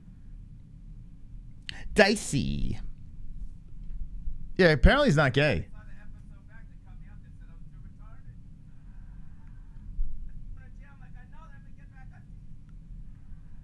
It seems like. See? Yeah, maybe he's trying to copy Pauly Shore. I mean, it's like dead on. Although Pauly Shore has been doing it way longer. Yeah, but Pauly Shore like has like a vibe to him. Brendan Schaub, it feels so forced. Like it feels like just weird. I don't know. Like this is really uncomfortable. Yeah, I mean, to compare the two is not fair because Pauly's been in the game for a long time. Yeah, Jersey Shore. She literally thought I was talking like the full day. The full day. Every time he said Pauly Shore, I kept thinking. And I'm like, why is she dismissing me? From Jersey Shore. Where would he? I'm like, she's just blatantly dismissing me. I'm like, what the fuck is she? And this whole time you didn't ask, like, hey, do you know what I'm talking about? No, because you just yes me. That's all you do. No, I didn't yes you. I never yes you. You're just like, yeah. I just kind of like listened, and then I just went back to what I was doing. Just ignore me. It's this fucking Mexican women, man. I don't know what to do. Oh, God. I don't know. What am I going to do? Taquito. Now I'm going to like binge watch Pauly Shore after this. You don't want to. Why? He was massively like famous. What was it in the 90s? When did those movies come out? What were the movies that they said? Son-in-Law. Look at the date Son-in-Law came out. You remember like movies like Encino Man and shit like that? Like there was a string of movies. 1993. 1993. Okay, so early 90s. Yeah, he was like massive. He was all over MTV. He was doing comedy. He was in movies, and they do well, I guess. But I just never got it. I was just like, what is this? Some people loved it. Encino Man. Yeah. Was he in Encino Man too? Look at the cast of. I know Brendan Fraser was in that. Yeah, it was like a string of just shit movies. But then again, Wayne's World. Yes. He was Stoney in Brown. Encino Man. Yeah. Yeah, where Brendan Fraser, who God, he looks like trash. He played a. Oh, that was the caveman thing, right? Yes. Oh, I've seen that movie. I actually like that movie. That one's pretty fun. You like that movie? I'm gonna So slap the shit out of you know who Pauly Shore is? You seen Encino Man? He literally. Well, I didn't know that was Pauly Shore. Yeah. He was in there. He was in there. Oh, Moss. I know, it's fucking irritating. You would have watched Encino Man 24. I would rather watch Brendan Schaub, to be honest with you. I don't know. I don't know. But I wasn't. Encino Man was pretty good. No, it was not. Yeah, I thought it was funny. Oh. See, I like Wayne's World. I could dig that. You've never seen Wayne's World, right? I've seen Wayne's World. Yeah. No, Party Time? I've seen Excellent. like I've never seen it all the way through, but I know what Wayne's World is. Like I've seen like Encino Man could suck a clips dick. of it. Like I saw the one when they were inside the diner, the Wayne's World clip when they were inside the diner and they turn on the jukebox. Oh, Foxy Lady? Yeah. Foxy. But I've never Foxy seen like the lady. movie from start to finish, but I have seen like clips of it. Yeah, not my cup of tea. Even when it was popular, I was like, what is this? I was more of a Beavis and Butthead. You don't like Wayne's World? That's I like liked right up Wayne's your World. alley. No, Oh, Wayne's okay. World. I loved Wayne's World. Don't get me wrong. Don't get it twisted, sister. I was gonna say that's like pure Mystic Moss right there. Me and that tattoo guy Tim, Yeah. that I grew up with, we would do Wayne's World skits. I have VHS tapes of party that time. seems like excellent. something. Like I used to, I used to do that. Wayne's World was like when I was a kid. I was all over that. I don't know. I haven't seen it in a long time, but And this is the results. Foxy. Scaramouche, Scaramouche, let me do the fandango. Thunderbolts of lightning, very, very frightening me. Galileo. Galileo. Galileo. Galileo. Galileo. I'm just a poor boy, nobody loves me. He's just a poor boy from a poor family. Bad in his life for his monstrosity. Easy come, easy go, will you let him go? Let him go. No, this will I know. He will not let you go. Let him go. Will not let you go. Let him go. This is terrible. This is terrible. Well, we almost got there. Let's go. Let's go. Dan, dan, dan, dan, dan, dan. And then every kid, when their mom picked them up from baseball, bowling, hockey, whatever the fuck you play, basketball, whatever you were playing, football, your mom would pick you up in the car, and you and your buddies would just start, dan, dan, dan, dan, dan. Like we would just do that. My fucking head would just headbang. I'm like, come on, baby, Do you ever let's think play that it. like you gave yourself brain damage at some point from all the headbanging? We headbanged a lot. Because I heard that there's like long-term effects of your brain rattling around in there. Well, I don't know what to say. I can't reverse it. Can't reverse it. Can't. It can't be healthy. I still brain when John Jones donation comes in. I still bang my head. Yeah. Yeah. It can't be healthy. With John Jones he rammed his head off a cop car. He's fine. You know. All right, 10 minutes left in the fucking game. Let's get points to the boys over here. Points to Mystic, for God's sakes. What are we doing? I mean, this is getting ridiculous. What are we doing? We gotta get some points to the little boys over here. You know, I'm saying. Tropic Tom in first place over there with the 62 points, and the game is almost ready to expire. An easy belt to grab tonight. An easy one. Roberto Hernandez is on vacation, nowhere to be found. So here's your night to be a champion. Let's get the dub, boys. Let's take it home. Give me that fucking belt. Will Birthday Ellie get it? The knitter. Birthday Ellie. JBM the Savage. Kainoto. Will Tropic Tom be victorious once again? Come on, guys. Points to the birthday girl. What are we doing? Still one spot available. Who's going to win? Wonderful, wonderful. Oh my God, I'm on the edge of my seat, Jess. I am on the edge of my seat. Alrighty, expand them all. Let's go. Let's screw through here. Gotta mix me picks. Gotta get you the dubs. I didn't watch the face-offs. Yeah, maybe I should just do this after the points game. Whoa, Moss. Yeah. Sober Carl says he will match any Ellie points. He will match any Ellie He says, points? guys, it's Ellie's first birthday. I will match you. What does that even mean? So I'm assuming anyone who comes in with Ellie points, I don't know. I'm assuming that's what he means. Super chat. He'll match them. Wow. Wow, wee wow. Points me. Rip Brendan Schaub's dignity. All right, Slow DK takes the final spot over there. You're in the game, bud. You're in the game. I mean, it's an easy one. That's true. So anyone who gives points to Ellie, he will max the points. Oh, man, I hope a bomb comes in. I hope a massive bomb comes in. Well, don't get greedy, Moss. It's not about you. It's about Ellie. Silver Carl's like, what the fuck? All right, here we go. We have a full game right now, only 8 minutes in. This will be the easiest game to win. This week is for the people. As Tropic Tom, remember this, his Stream Boss status is almost done. 43 points, and he is taken out. You also will get a spin on top of the points. Tonight is the night where dreams come true. The Hearns is nowhere to be found. Birthday girl. Oh, boy. Birthday girl. You're birthday even giving up girl. your points over here, Jess? It is my baby girl's first birthday tomorrow. Oh, I'm a selfish dad. I want all the points, Jesse. Just saying. I gotta be all in on my baby girl. Okay. Damn, we just watched Schaub's special. You guys still on LOL? Yeah. Yeah, we survived. We survived the recap. Did you survive is the question. Yeah. Where did you vote in the where did you put your vote? As we have almost 500 in there. 15% say yes. They like the special. 44% say no.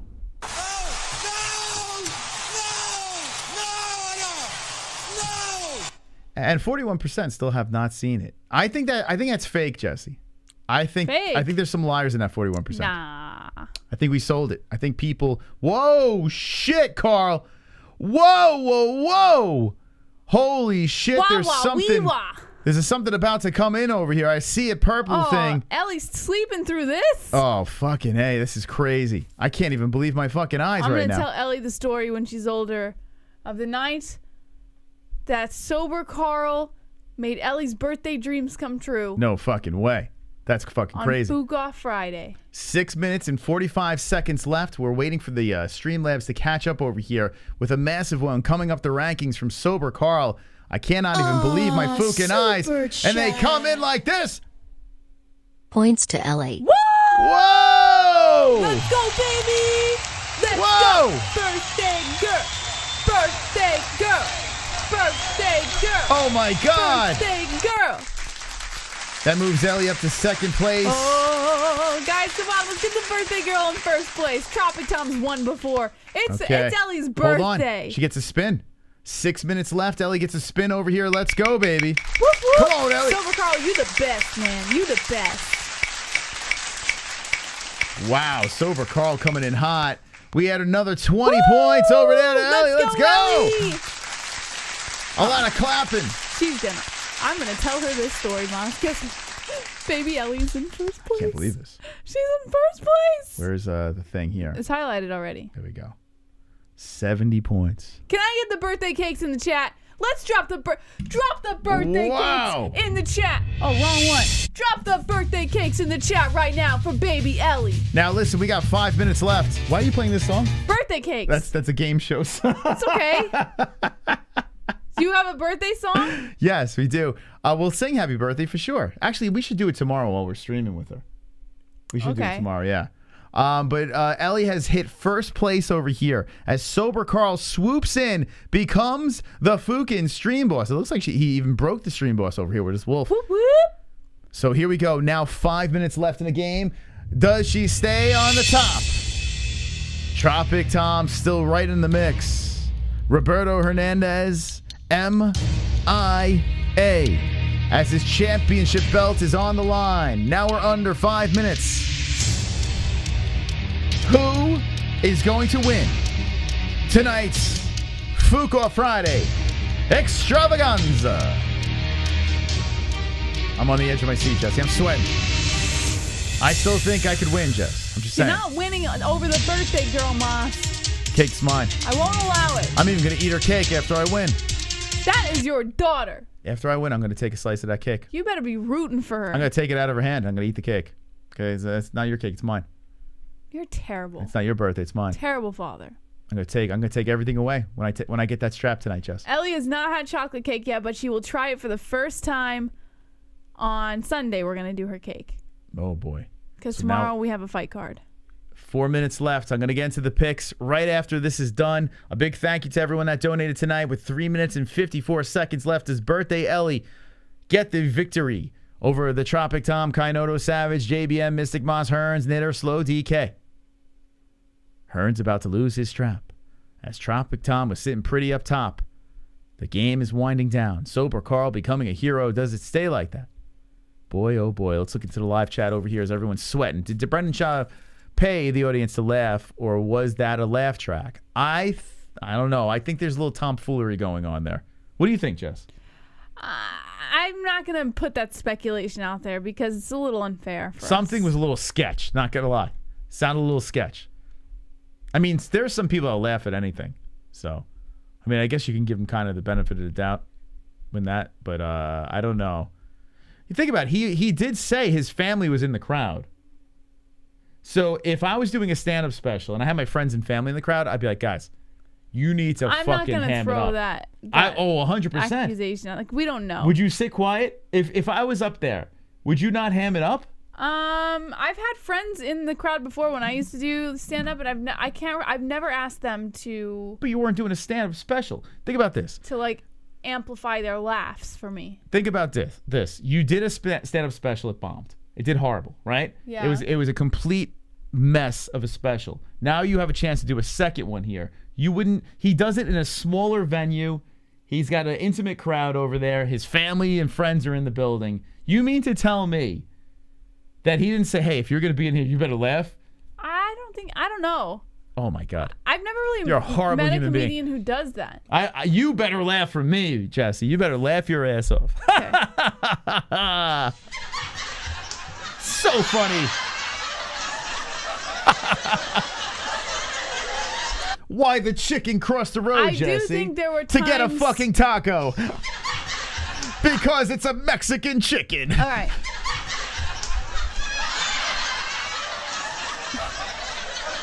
I do think there were times during the special that it did sound like the laughs were like a little amplified. But like I said, I can't just throw that accusation out there, but I would not be surprised. I can say that. I would not be surprised if there was a laugh track or if they like boosted the volume of the laughs. That would not surprise me at all.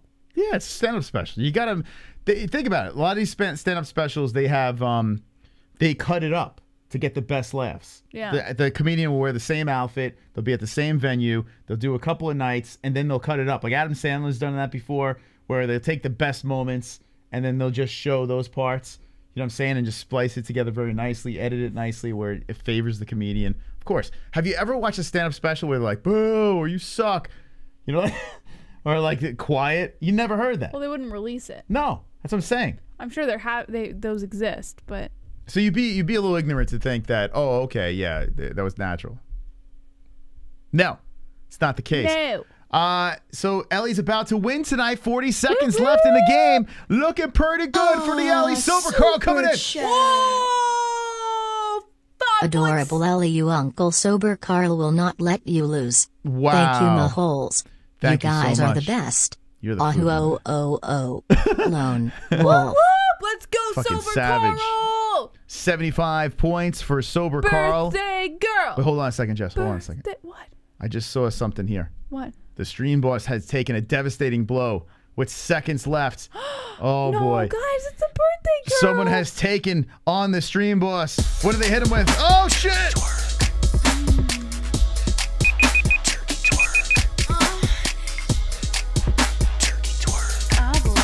Gobble, gobble. Hey, little turkey, Yeah, baby. twerk for me. Making me horny for all that Thanksgiving dinner. You like it? Fill up that hole and put that stuffing up in her. Now twerk on my plate and make me feel like a winner. But pass me the mash, I wanna smash that turkey ass. Fill up my plate with all that turkey twerking sass. Sexy turkey twerking, it's so hot, is the AC working? Pass that gravy, pour it, jerk it. Tell that turkey, don't stop twerking. Talk turkey to me. Pour that gravy on me. Yeah, baby. Oh, my turkey breasts are so juicy. Play with my drumsticks. Yeah. Fist me with stuffing, baby. Yeah. Wait, who is that guy? Oh my god, it's Santa sign he hits the baby with the RKO. PTSK Notto. Give him his first W. Sorry, Ellie, you have one stole for. a win from a 1-year-old baby? Ladies and gentlemen. Senosi. You should be ashamed of yourself. There's one in queue, Jess. He literally robbed a 1-year-old baby from a freaking win on her birthday. Hold on a second here, Jesse.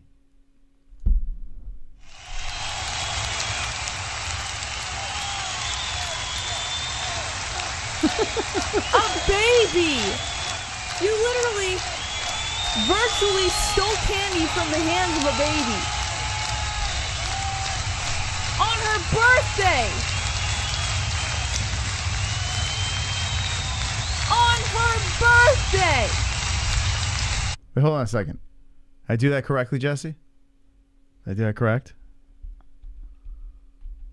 4 plus 69 is what, Jesse? 73? That's correct. Oh my God! Oh, I'm so sorry, Senosi. Oh, I went in hard on you, Senosi, and you did. Oh my goodness, I'm so sorry. But I'm not sorry because I stand by my baby girl, and I would do it again. And thank you for the 6'9" Senosi, and thank you for not robbing my daughter of her birthday win. Jess, Well, this is very awkward. There's one more donation. Okay, let's hear it. There's one more donation. You sure you want to hear this? There's one more. Wonderful, wonderful. Who's got 2 thumbs and would crush a little baby girl's dreams? Devilish face. Not this guy. Points, Ellie. Okay.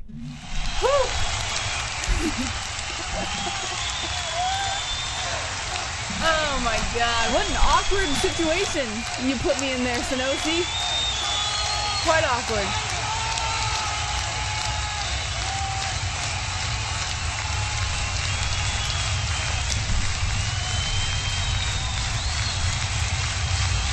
I wish there was like a birthday balloon you could put on there.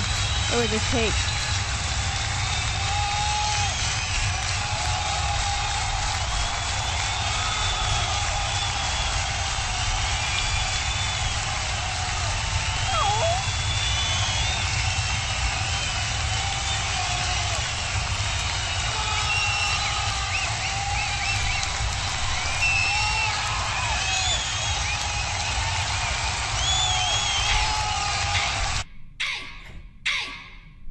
One-year-old.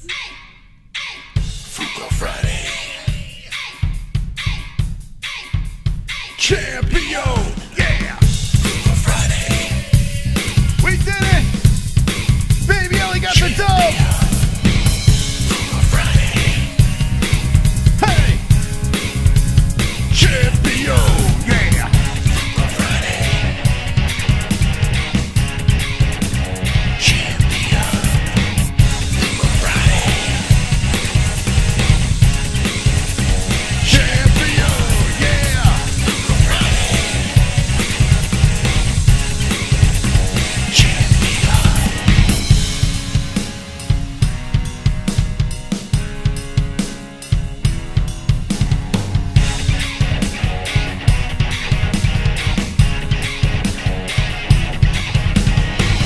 Fuka Friday.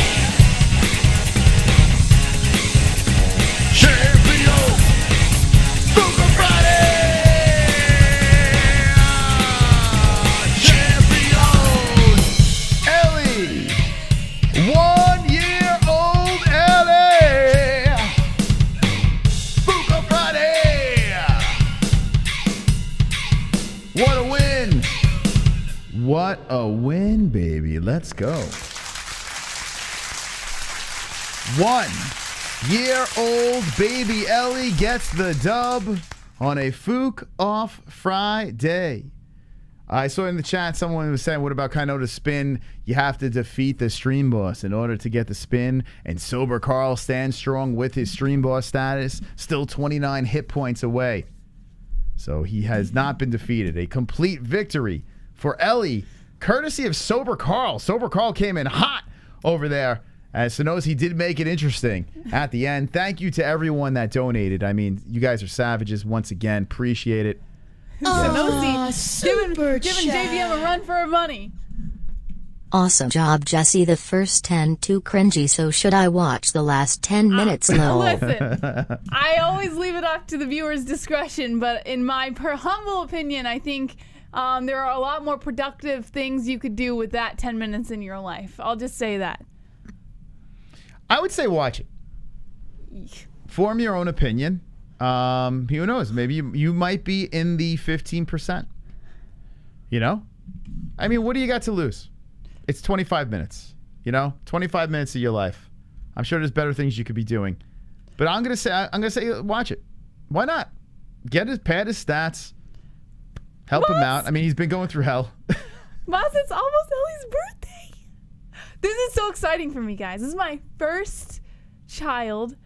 First, like birthday that I get to be like super proud of. Like, it's not exciting as a parent. It's weird. It's not. It's cool. It's really cool, but it's really strange. Like, I got to be honest.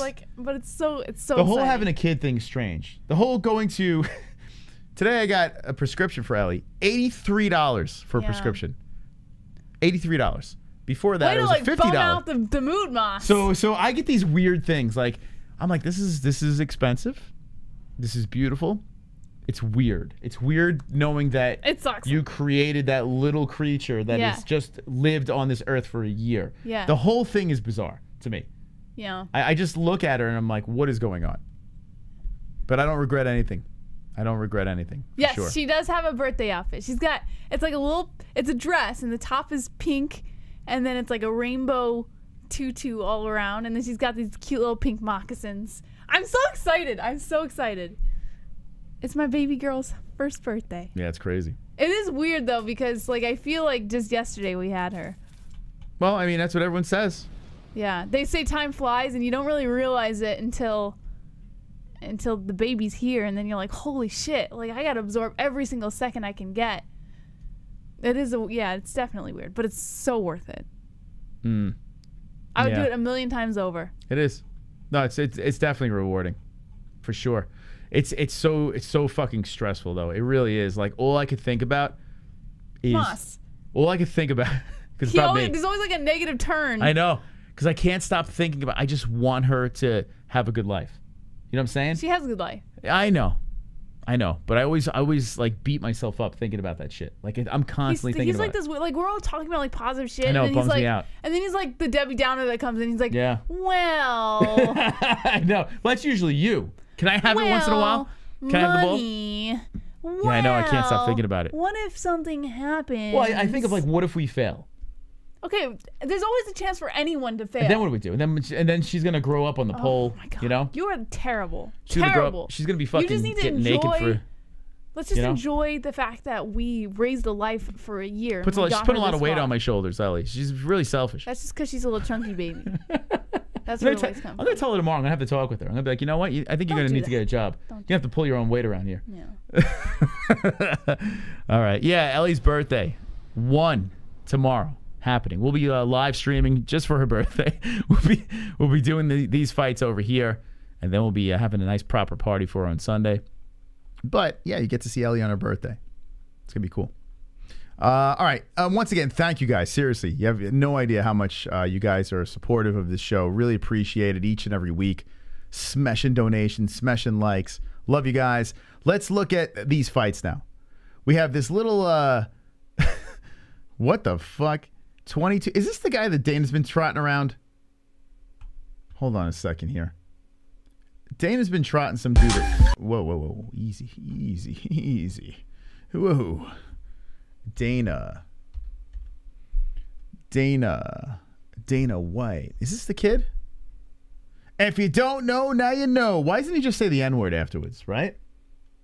Shouldn't he say that, Dana? Because his last name's White Moss. Now you know. Where is it? There was some kid that he's been trotting around. Maybe it's on his Twitter. I don't know where he is. Let's see who he says to look out for. Ready? Get. What's up? Put the volume down, boys. Put it down. I warn you. My man is gonna be screaming. Up, everybody! It is Fight Week again, live this Saturday night from the Apex here in Las Vegas. The main event. Chito Vera versus... Why doesn't he ever clear his voice? No, I think that's just his voice. I got phlegm. What's up, everybody? I think Hallowhead might put too much fucking phlegm in your voice. Fight Week again live this Saturday night from the Apex here. I have phlegm in my voice. I'm always clearing my throat, but at least I clear it. Just clear the damn thing. What's up, everybody? It is Fight Week again live this Saturday night from the Apex here. Does he have an Audi? Maybe. All right, I gotta bounce though because I gotta get stuff ready before tomorrow. So, enjoy your picks, Moss. I will see you guys tomorrow. Have a great night. I had a wonderful, wonderful time with you all. Thank you, Sober Carl, for helping Ellie win her birthday Fuga Friday. What's up, everybody? It is Fight Week again live this Saturday night from the Apex here in Las I can't get past his Audi. Vegas. The main event, Chito Vera versus Rob Font, number 5. Oh, I can't show this. Oh, come on, bro. Versus number 8. Great main event. Should be a war. Couple things I want to point out before we get started. The prelims start at 4 o'clock on the East Coast, and they are on ESPN2, the network, and ESPN+. The main card starts at 7 o'clock on the East Coast. That card is on ESPN, the network, not ESPN2, ESPN, the network, and the whole card is on ESPN+. A couple of fights you might not know about. Tatsuro versus Candelero. 22-year-old Tatsuro makes his long-awaited UFC debut this weekend. How's it long-awaited? He's 22. Like, he hasn't been on this earth long enough to be awaiting something. As a highly touted prospect out of Japan, Tatsuro has a... Yeah, they've been really talking about this kid. Tatsuro. Here he is. 10-0. What's up, everybody? Oh, it is Fight Week. Come on, bro. Tatsuro has a perfect 10-0 record with 8 wins by submission or knockout and 7 of those in the very first round. And when I met him, he tried to push in my belly button. He is facing fellow debuter Carlos Candelario. This guy's named after a candle. Carlos makes his debut as the Can't show that.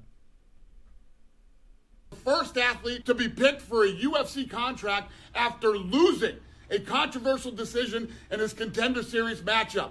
Carlos is also an aggressive finisher with most of his wins. And then he sucked my dick. Also coming by finish. Okay, so Carlos Candelario. I'm gonna pick the Jap, guys. It's a pretty big favorite over here. I feel like the UFC wants this guy to win. Oh, this guy's from CES. Shit, man. Shit. Another guy that we've seen on the regional scene. I don't remember. God, I have the worst memory in the world. So a Connecticut boy. Oh damn, man. I kind of want him to win. So he loses the Contender Series, and then they're like, here, fight this phenom from Japan. Okay. How did he lose? He lost a split decision.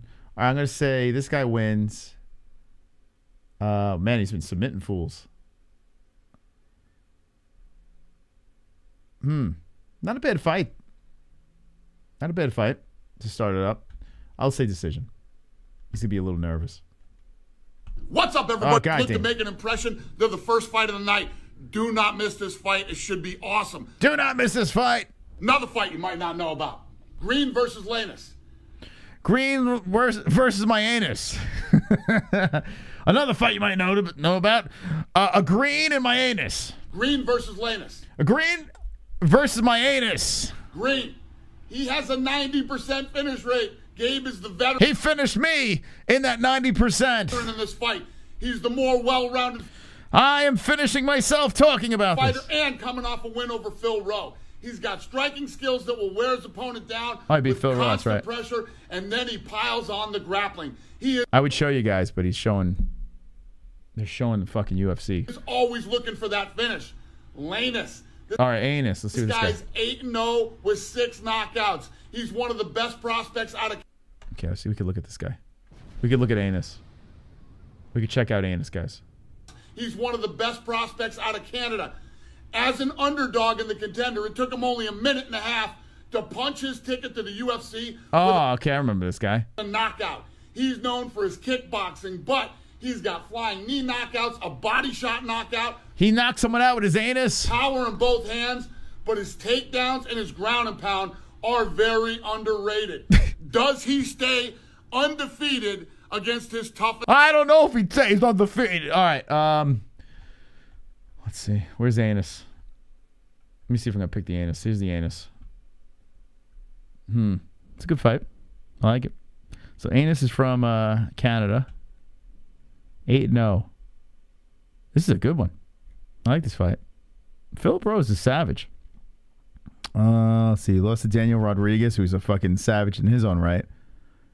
Good scrap. How does Anus win? Knockout, decision, knockout. All right, I think Anus is going to get a knockout. Let's go Anus knockout in the second round. We'll back up here. Had to jump around. Dana White had to help me out. What's up, everybody? All right, thank you, Dana. Appreciate it. Dana White.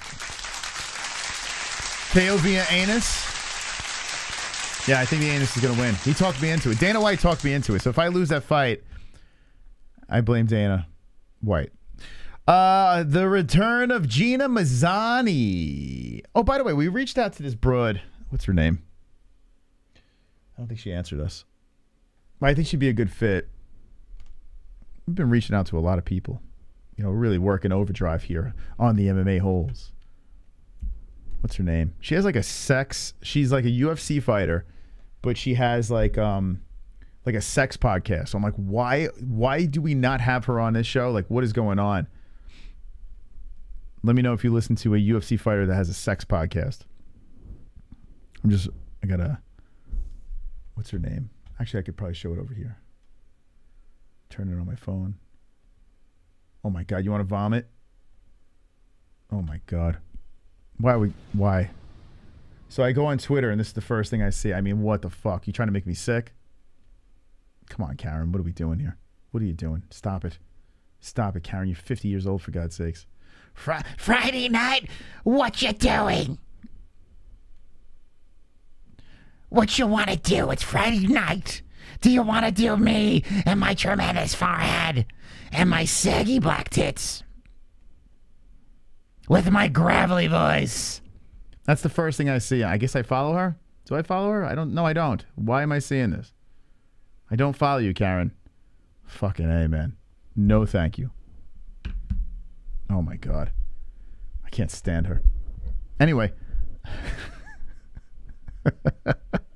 Come slide into my bed and dust off my vagina. We have history. That's the only reason why I'm doing that. Let's see. Sex and violence.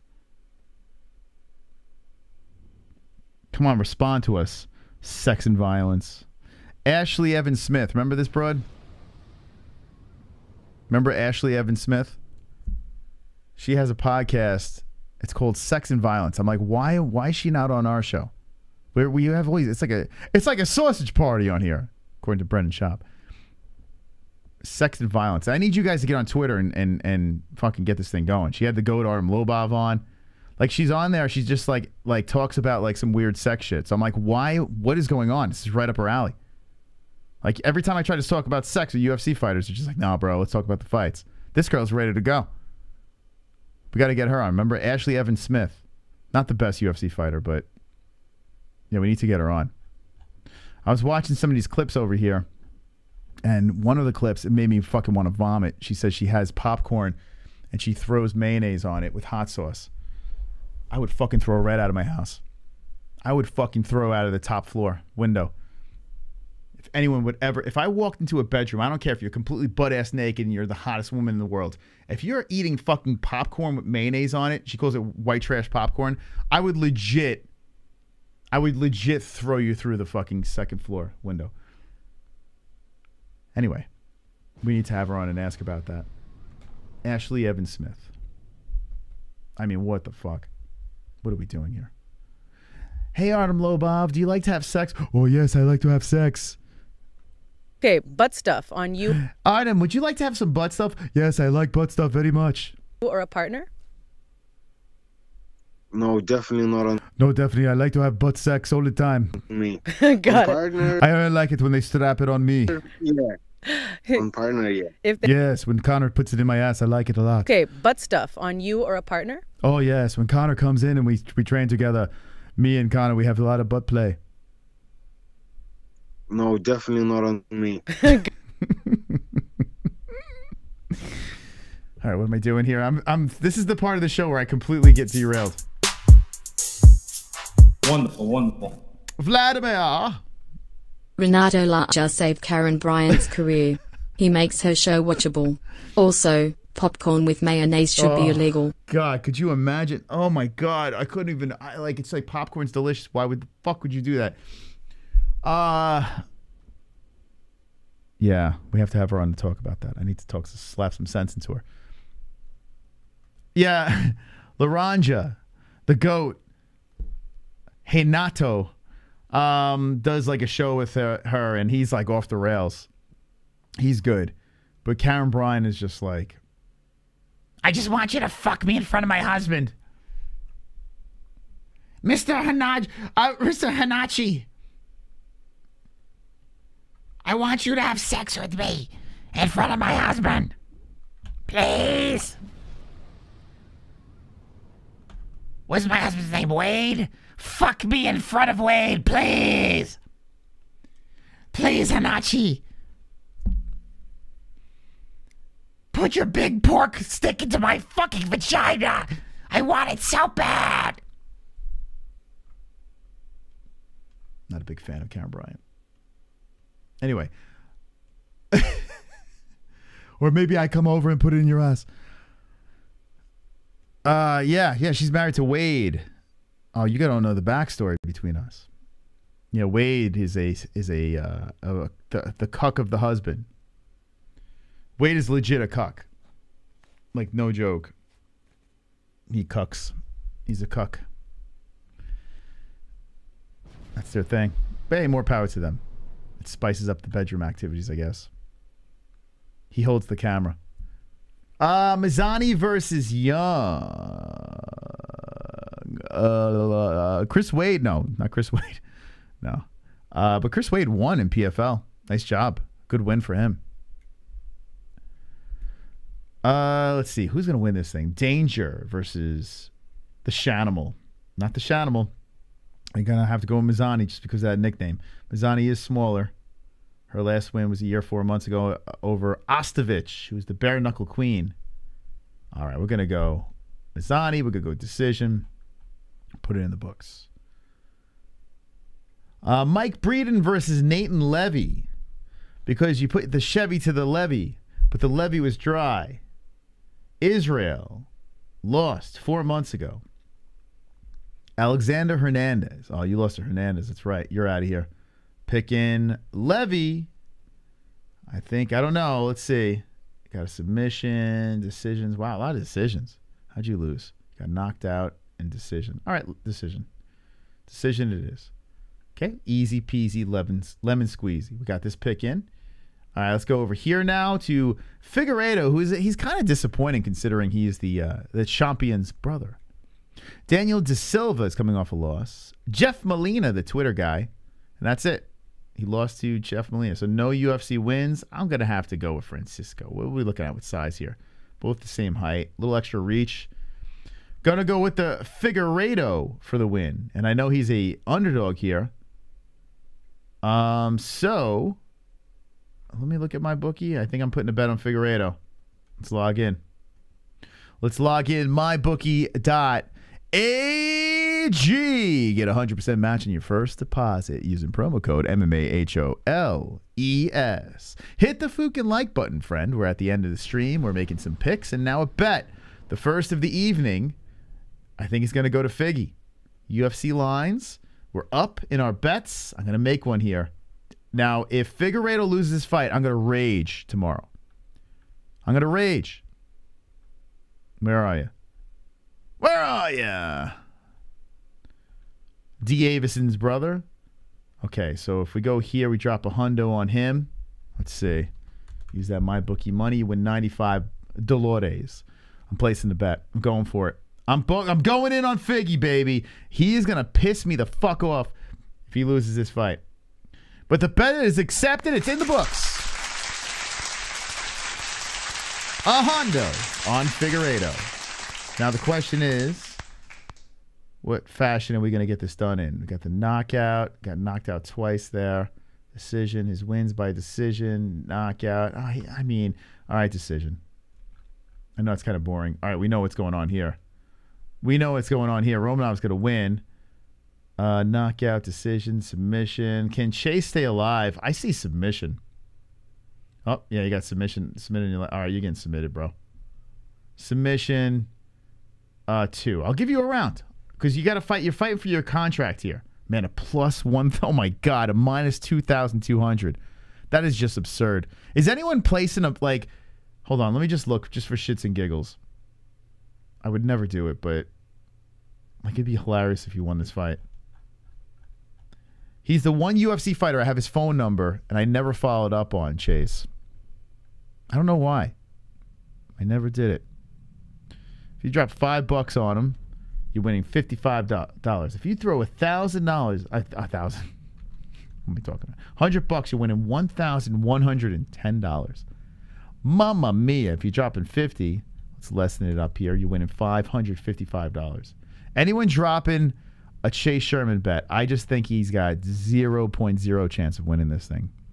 So I can't do it. I can't. I would love to do it, just for fun, but no, thank you. Anyone? I see Sonosi doing that. Sonosi, you got him in a parlay or something? I can see Sonosi going, fuck it. Sonosi, he's like that, man. He's good like that. He jumps in there. He's like, you know what? I like it. If you drop $50, you're winning -$50. I mean, there's no chance. Yes, I knew it. Sonosi's in. Sonosi loves the action. I got to respect that, man. He's consistent. I like that. I like it. I like the consistency. I can't hate on that. I would be disappointed if you didn't drop a bet on that. Let's see. Mirror Shard. Oh, here's another one I want to drop some money on. Although I'm a little nervous about that. GM3 got the submission. This guy is wild, man. He could fucking get his ass whooped and come back. 3 submissions in a row. Rear naked show. All 3. And now here's a guillotine. How did he lose? He lost to Strickland. Oh, fuck, man. This is a tough fight for him. Yoko is a beast, man. He's tough. He's a tough son of a bitch. Can he catch another fucking neck in a check? I kind of want to throw 100 on him, too. Let's see. We getting plus money? Where you at? I should just do a parlay. I should have fucking pulled that bet back. Because now I'm thinking about it. Kind of fuck it. Let's see. Plus 150. All right, I'm going to... Now, this one here is not recommended. Okay? Just saying. This is not a recommended bet. But I'm going to do it anyway. So I can lose my mind. $100, you win $150. Should I throw 50 on there? Hold on, let's see. If I throw 50, because I'm not confident. Maybe I'll throw 50 on him. What do you guys say? Or I'll throw 75. Let's see what you get on 75. 75, you get 100 back. So it kind of, all right, I'm going to throw 75 on him. That's what I'm going to do. So we got some protection with the bets. All right, here we go. All right, we're going 75 on Mirror Shard to win 112.50. A little nervous about that one. All right, so we got 2 bets in over here. Going a little cray-cray. So now we're down to $1,017.70. So if I lose all my bets, I'm still up $17 overall. I think I might stop there. I think I might pump the brakes. Let's see what else we got here. I might, you know what? Let me just see. All right, hold on a second. Let me not get ahead of myself. All right, so I'm going to pick Mirror Shard. I'm going to hope he catches a neck and a check. But I'm going to go like round 3 or something, like something crazy at the end. All right, the damage versus Tristan Connolly. Connolly is the man who defeated Michel Pereira a little while back. Shocked some people with that one. Fighting the damage. The damage coming off a loss. He looked really bad against Cubby. And Connolly's a tough son of a bitch, too. This is a good scrap. Both 5'10". I got to go Connolly. Is he he's an underdog? What the fuck? He lost to Pat Sabatini. He was a tough dude. Beat Michel Pereira. But that was 2 years and 7 months ago. That was a while ago. We got a Derek Minor win. Oh, fucking A. I'm going to pick Connolly.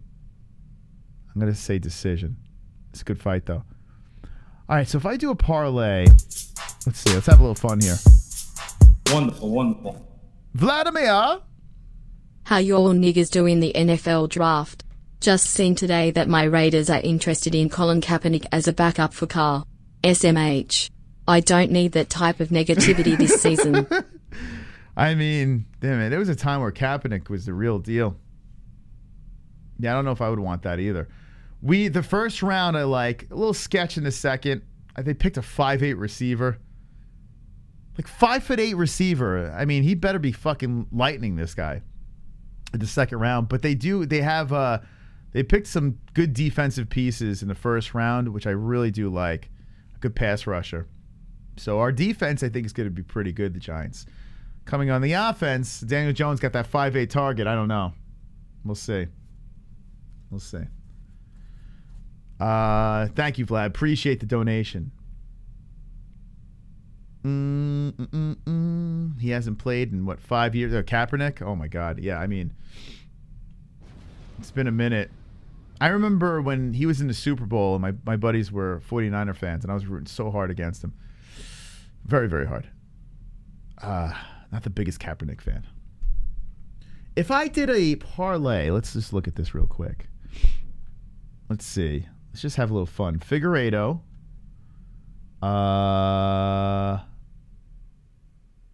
Let's just throw Romanov in there. He's going to win anyway, so it doesn't fucking matter. Just throw him in there. Let's see. What was the other one I was looking at?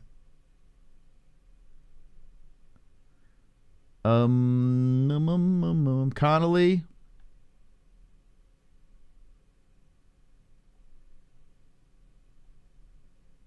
And Mearshart. That's not horrible.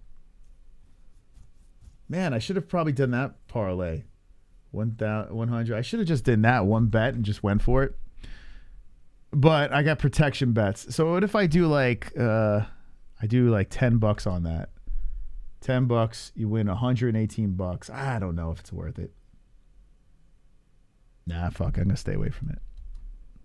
I don't hate this parlay though, but I've been doing pretty lousy on parlays. Figueiredo, Romanov's a lock. Tristan Connolly over Elkins and Gerard Mearshart. I don't think it's terrible. I honestly don't think it's terrible, but I got to stay away from parlays. I have terrible luck with that. I don't mind it.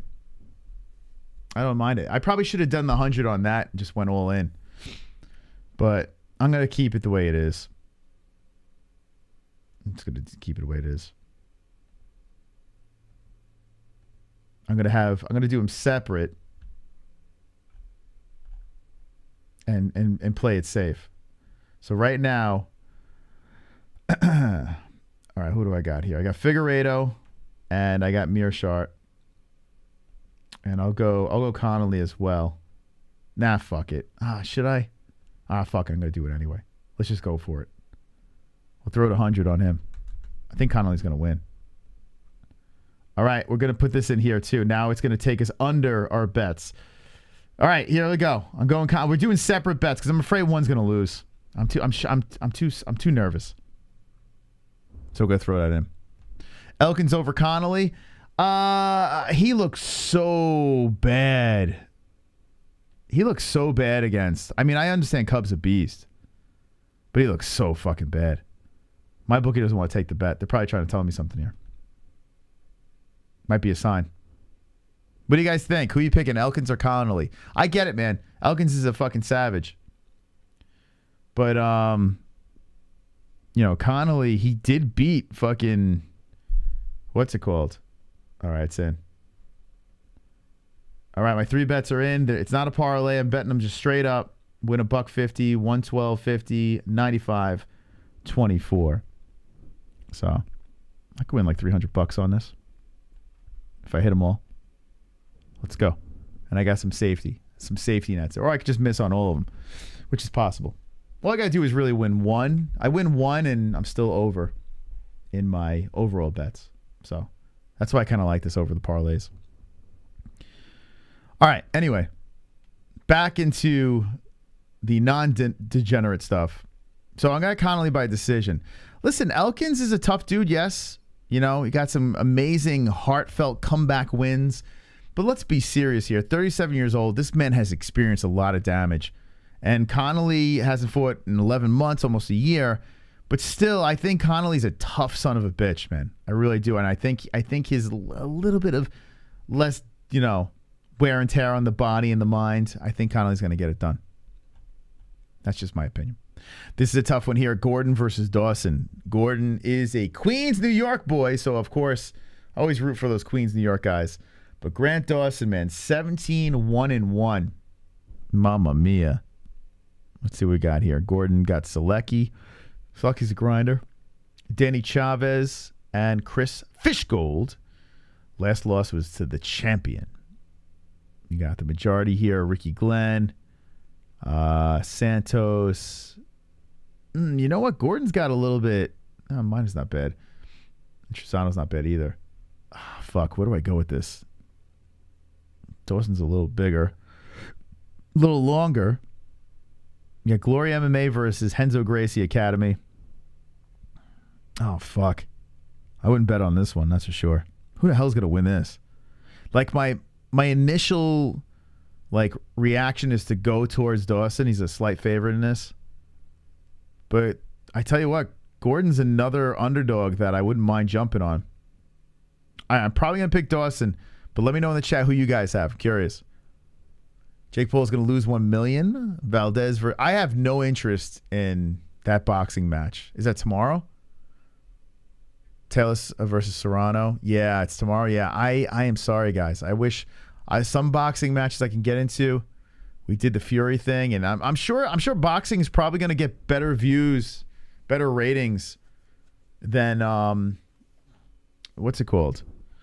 Than the UFC. I would imagine. Right? Isn't that MSG? Aren't they doing it at the Garden? I honestly couldn't give a fuck about that fight. I think I'd rather watch a pillow fighting. I'd rather watch anything but that. I don't know. No, thank you. I'm good. I actually would rather watch pillow fighting than that. All right, I'm gonna go Dawson. Seems like that's you guys are in agreement. Let's see. I'm gonna say Gordon stays alive and Dawson just gets a decision win. A Dorcision.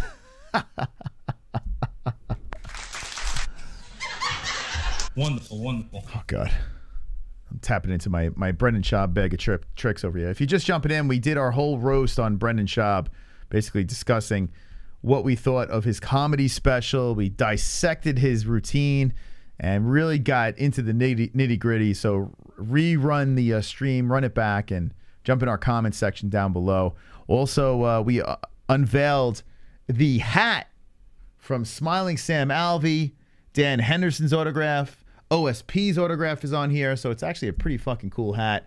The next pay-per-view event, we will be giving this puppy away, so make sure you subscribe to the channel. Another giveaway to the people. Who the fuck is going to win this? Feely versus Brito. Damn, I like Feely, man. Feely's fun. Lost to Bryce Mitchell, and he lost to Sadiq Yusuf. Beat Charles Jourdain. Seymour Moraes. Did he beat the GOAT Arnamovov as well? If I'm not mistaken. Bill Algeo, he lost, and the Contender Series. So not much here. Oh, he actually looked good in the Contender Series. I actually do remember that fight. But lost to Algeo. All right, I'm going to have to go touchy. I'm going to have to go touchy with this one. With a touchy win. We'll go decision. I don't fucking know. Who cares? Oh, boy. Co-main event action, baby. Vlad coming in with the dono. What up, Vlad? Wait. Pumped to see Iron White Tyson, Jake Paul fight again. The man carries pure death in those fists. Jake v Canelo, the fight to make. Yeah, I saw like he's saying like what, in 4 years he wants Canelo. What is Jake doing? I want to see Eddie Hearn fight Jake Paul.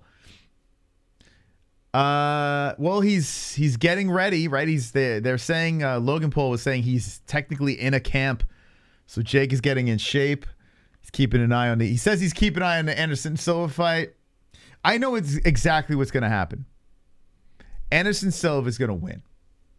And then Jake's going to be like, it didn't pull many pay-per-view numbers. It didn't put any pay-per-view numbers, so I don't know, man.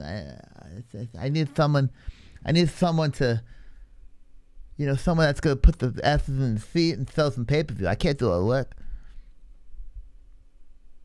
So I think that's what he's going to go with. I think he's going to watch Anderson do work and be like, yeah, I don't want that smoke. And just come up with an excuse not to fight him.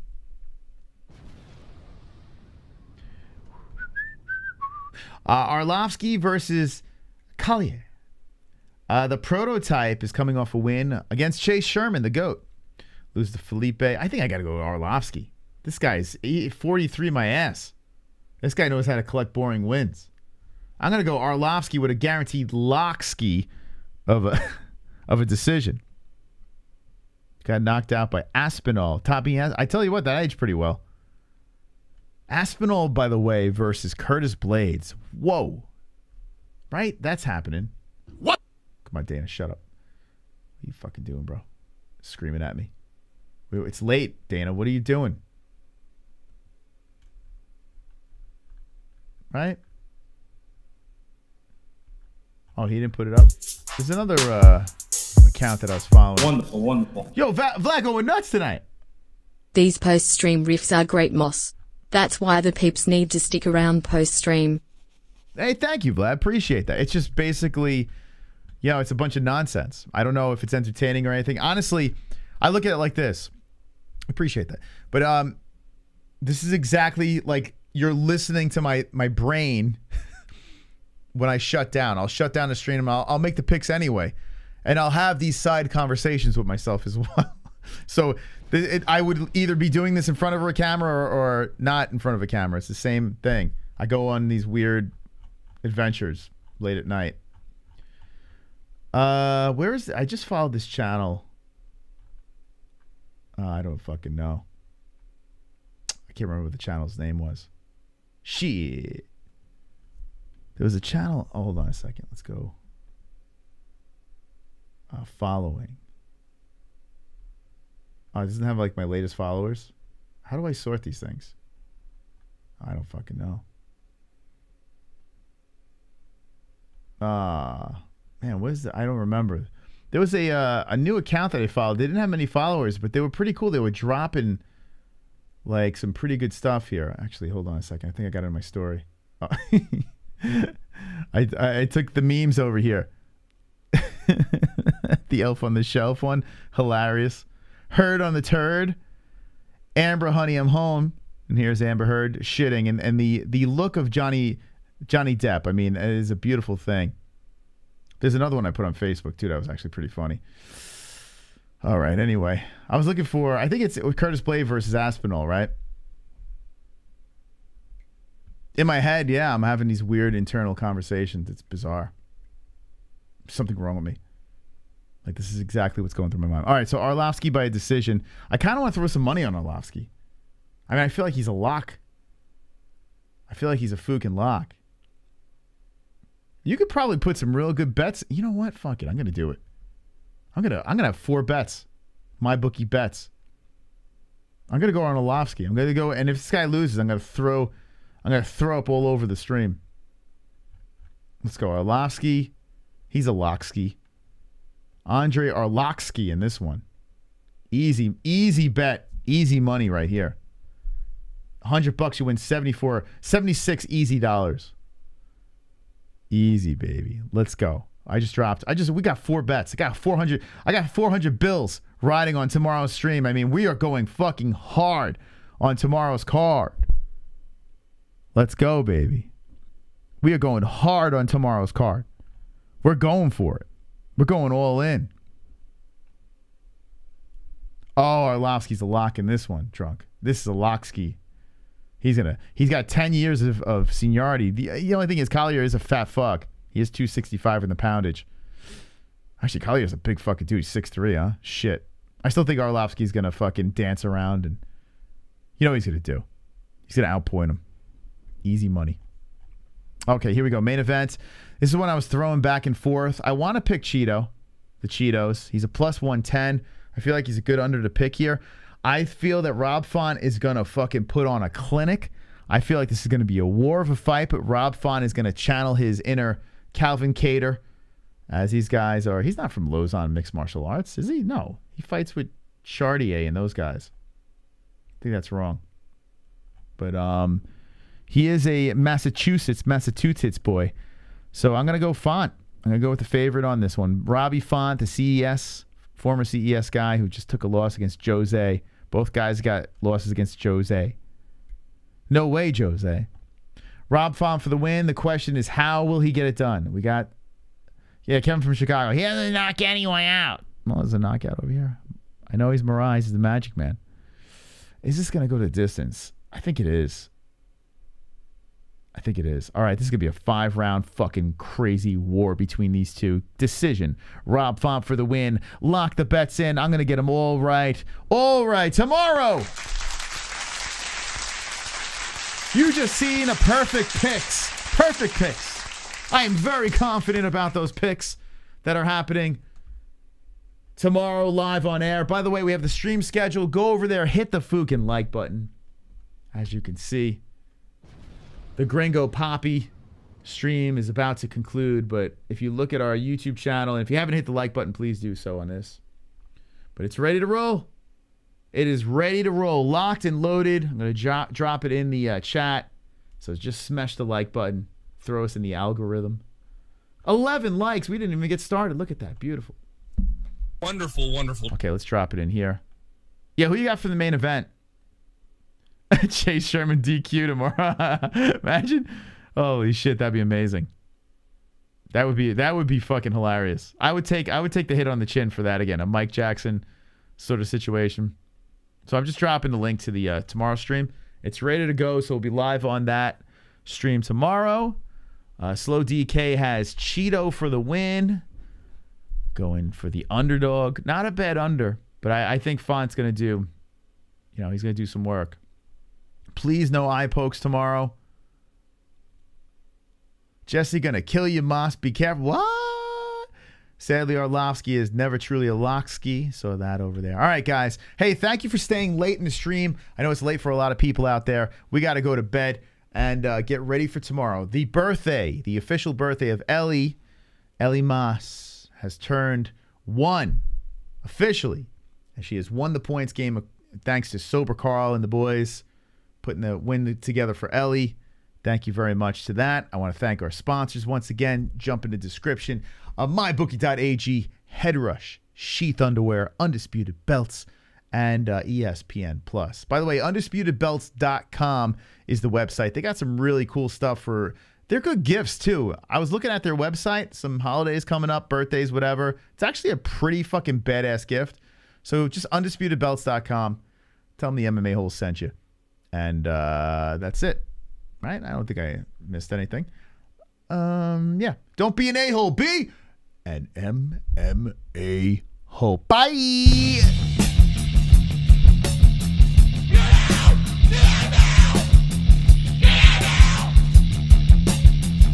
Had to hit you with the Brendan Schaub ending.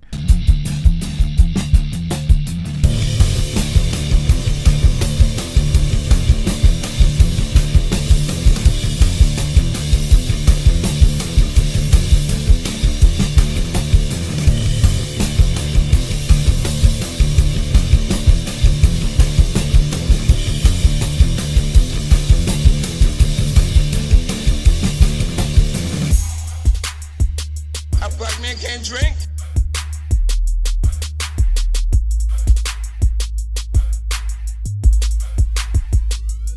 Wonderful, wonderful.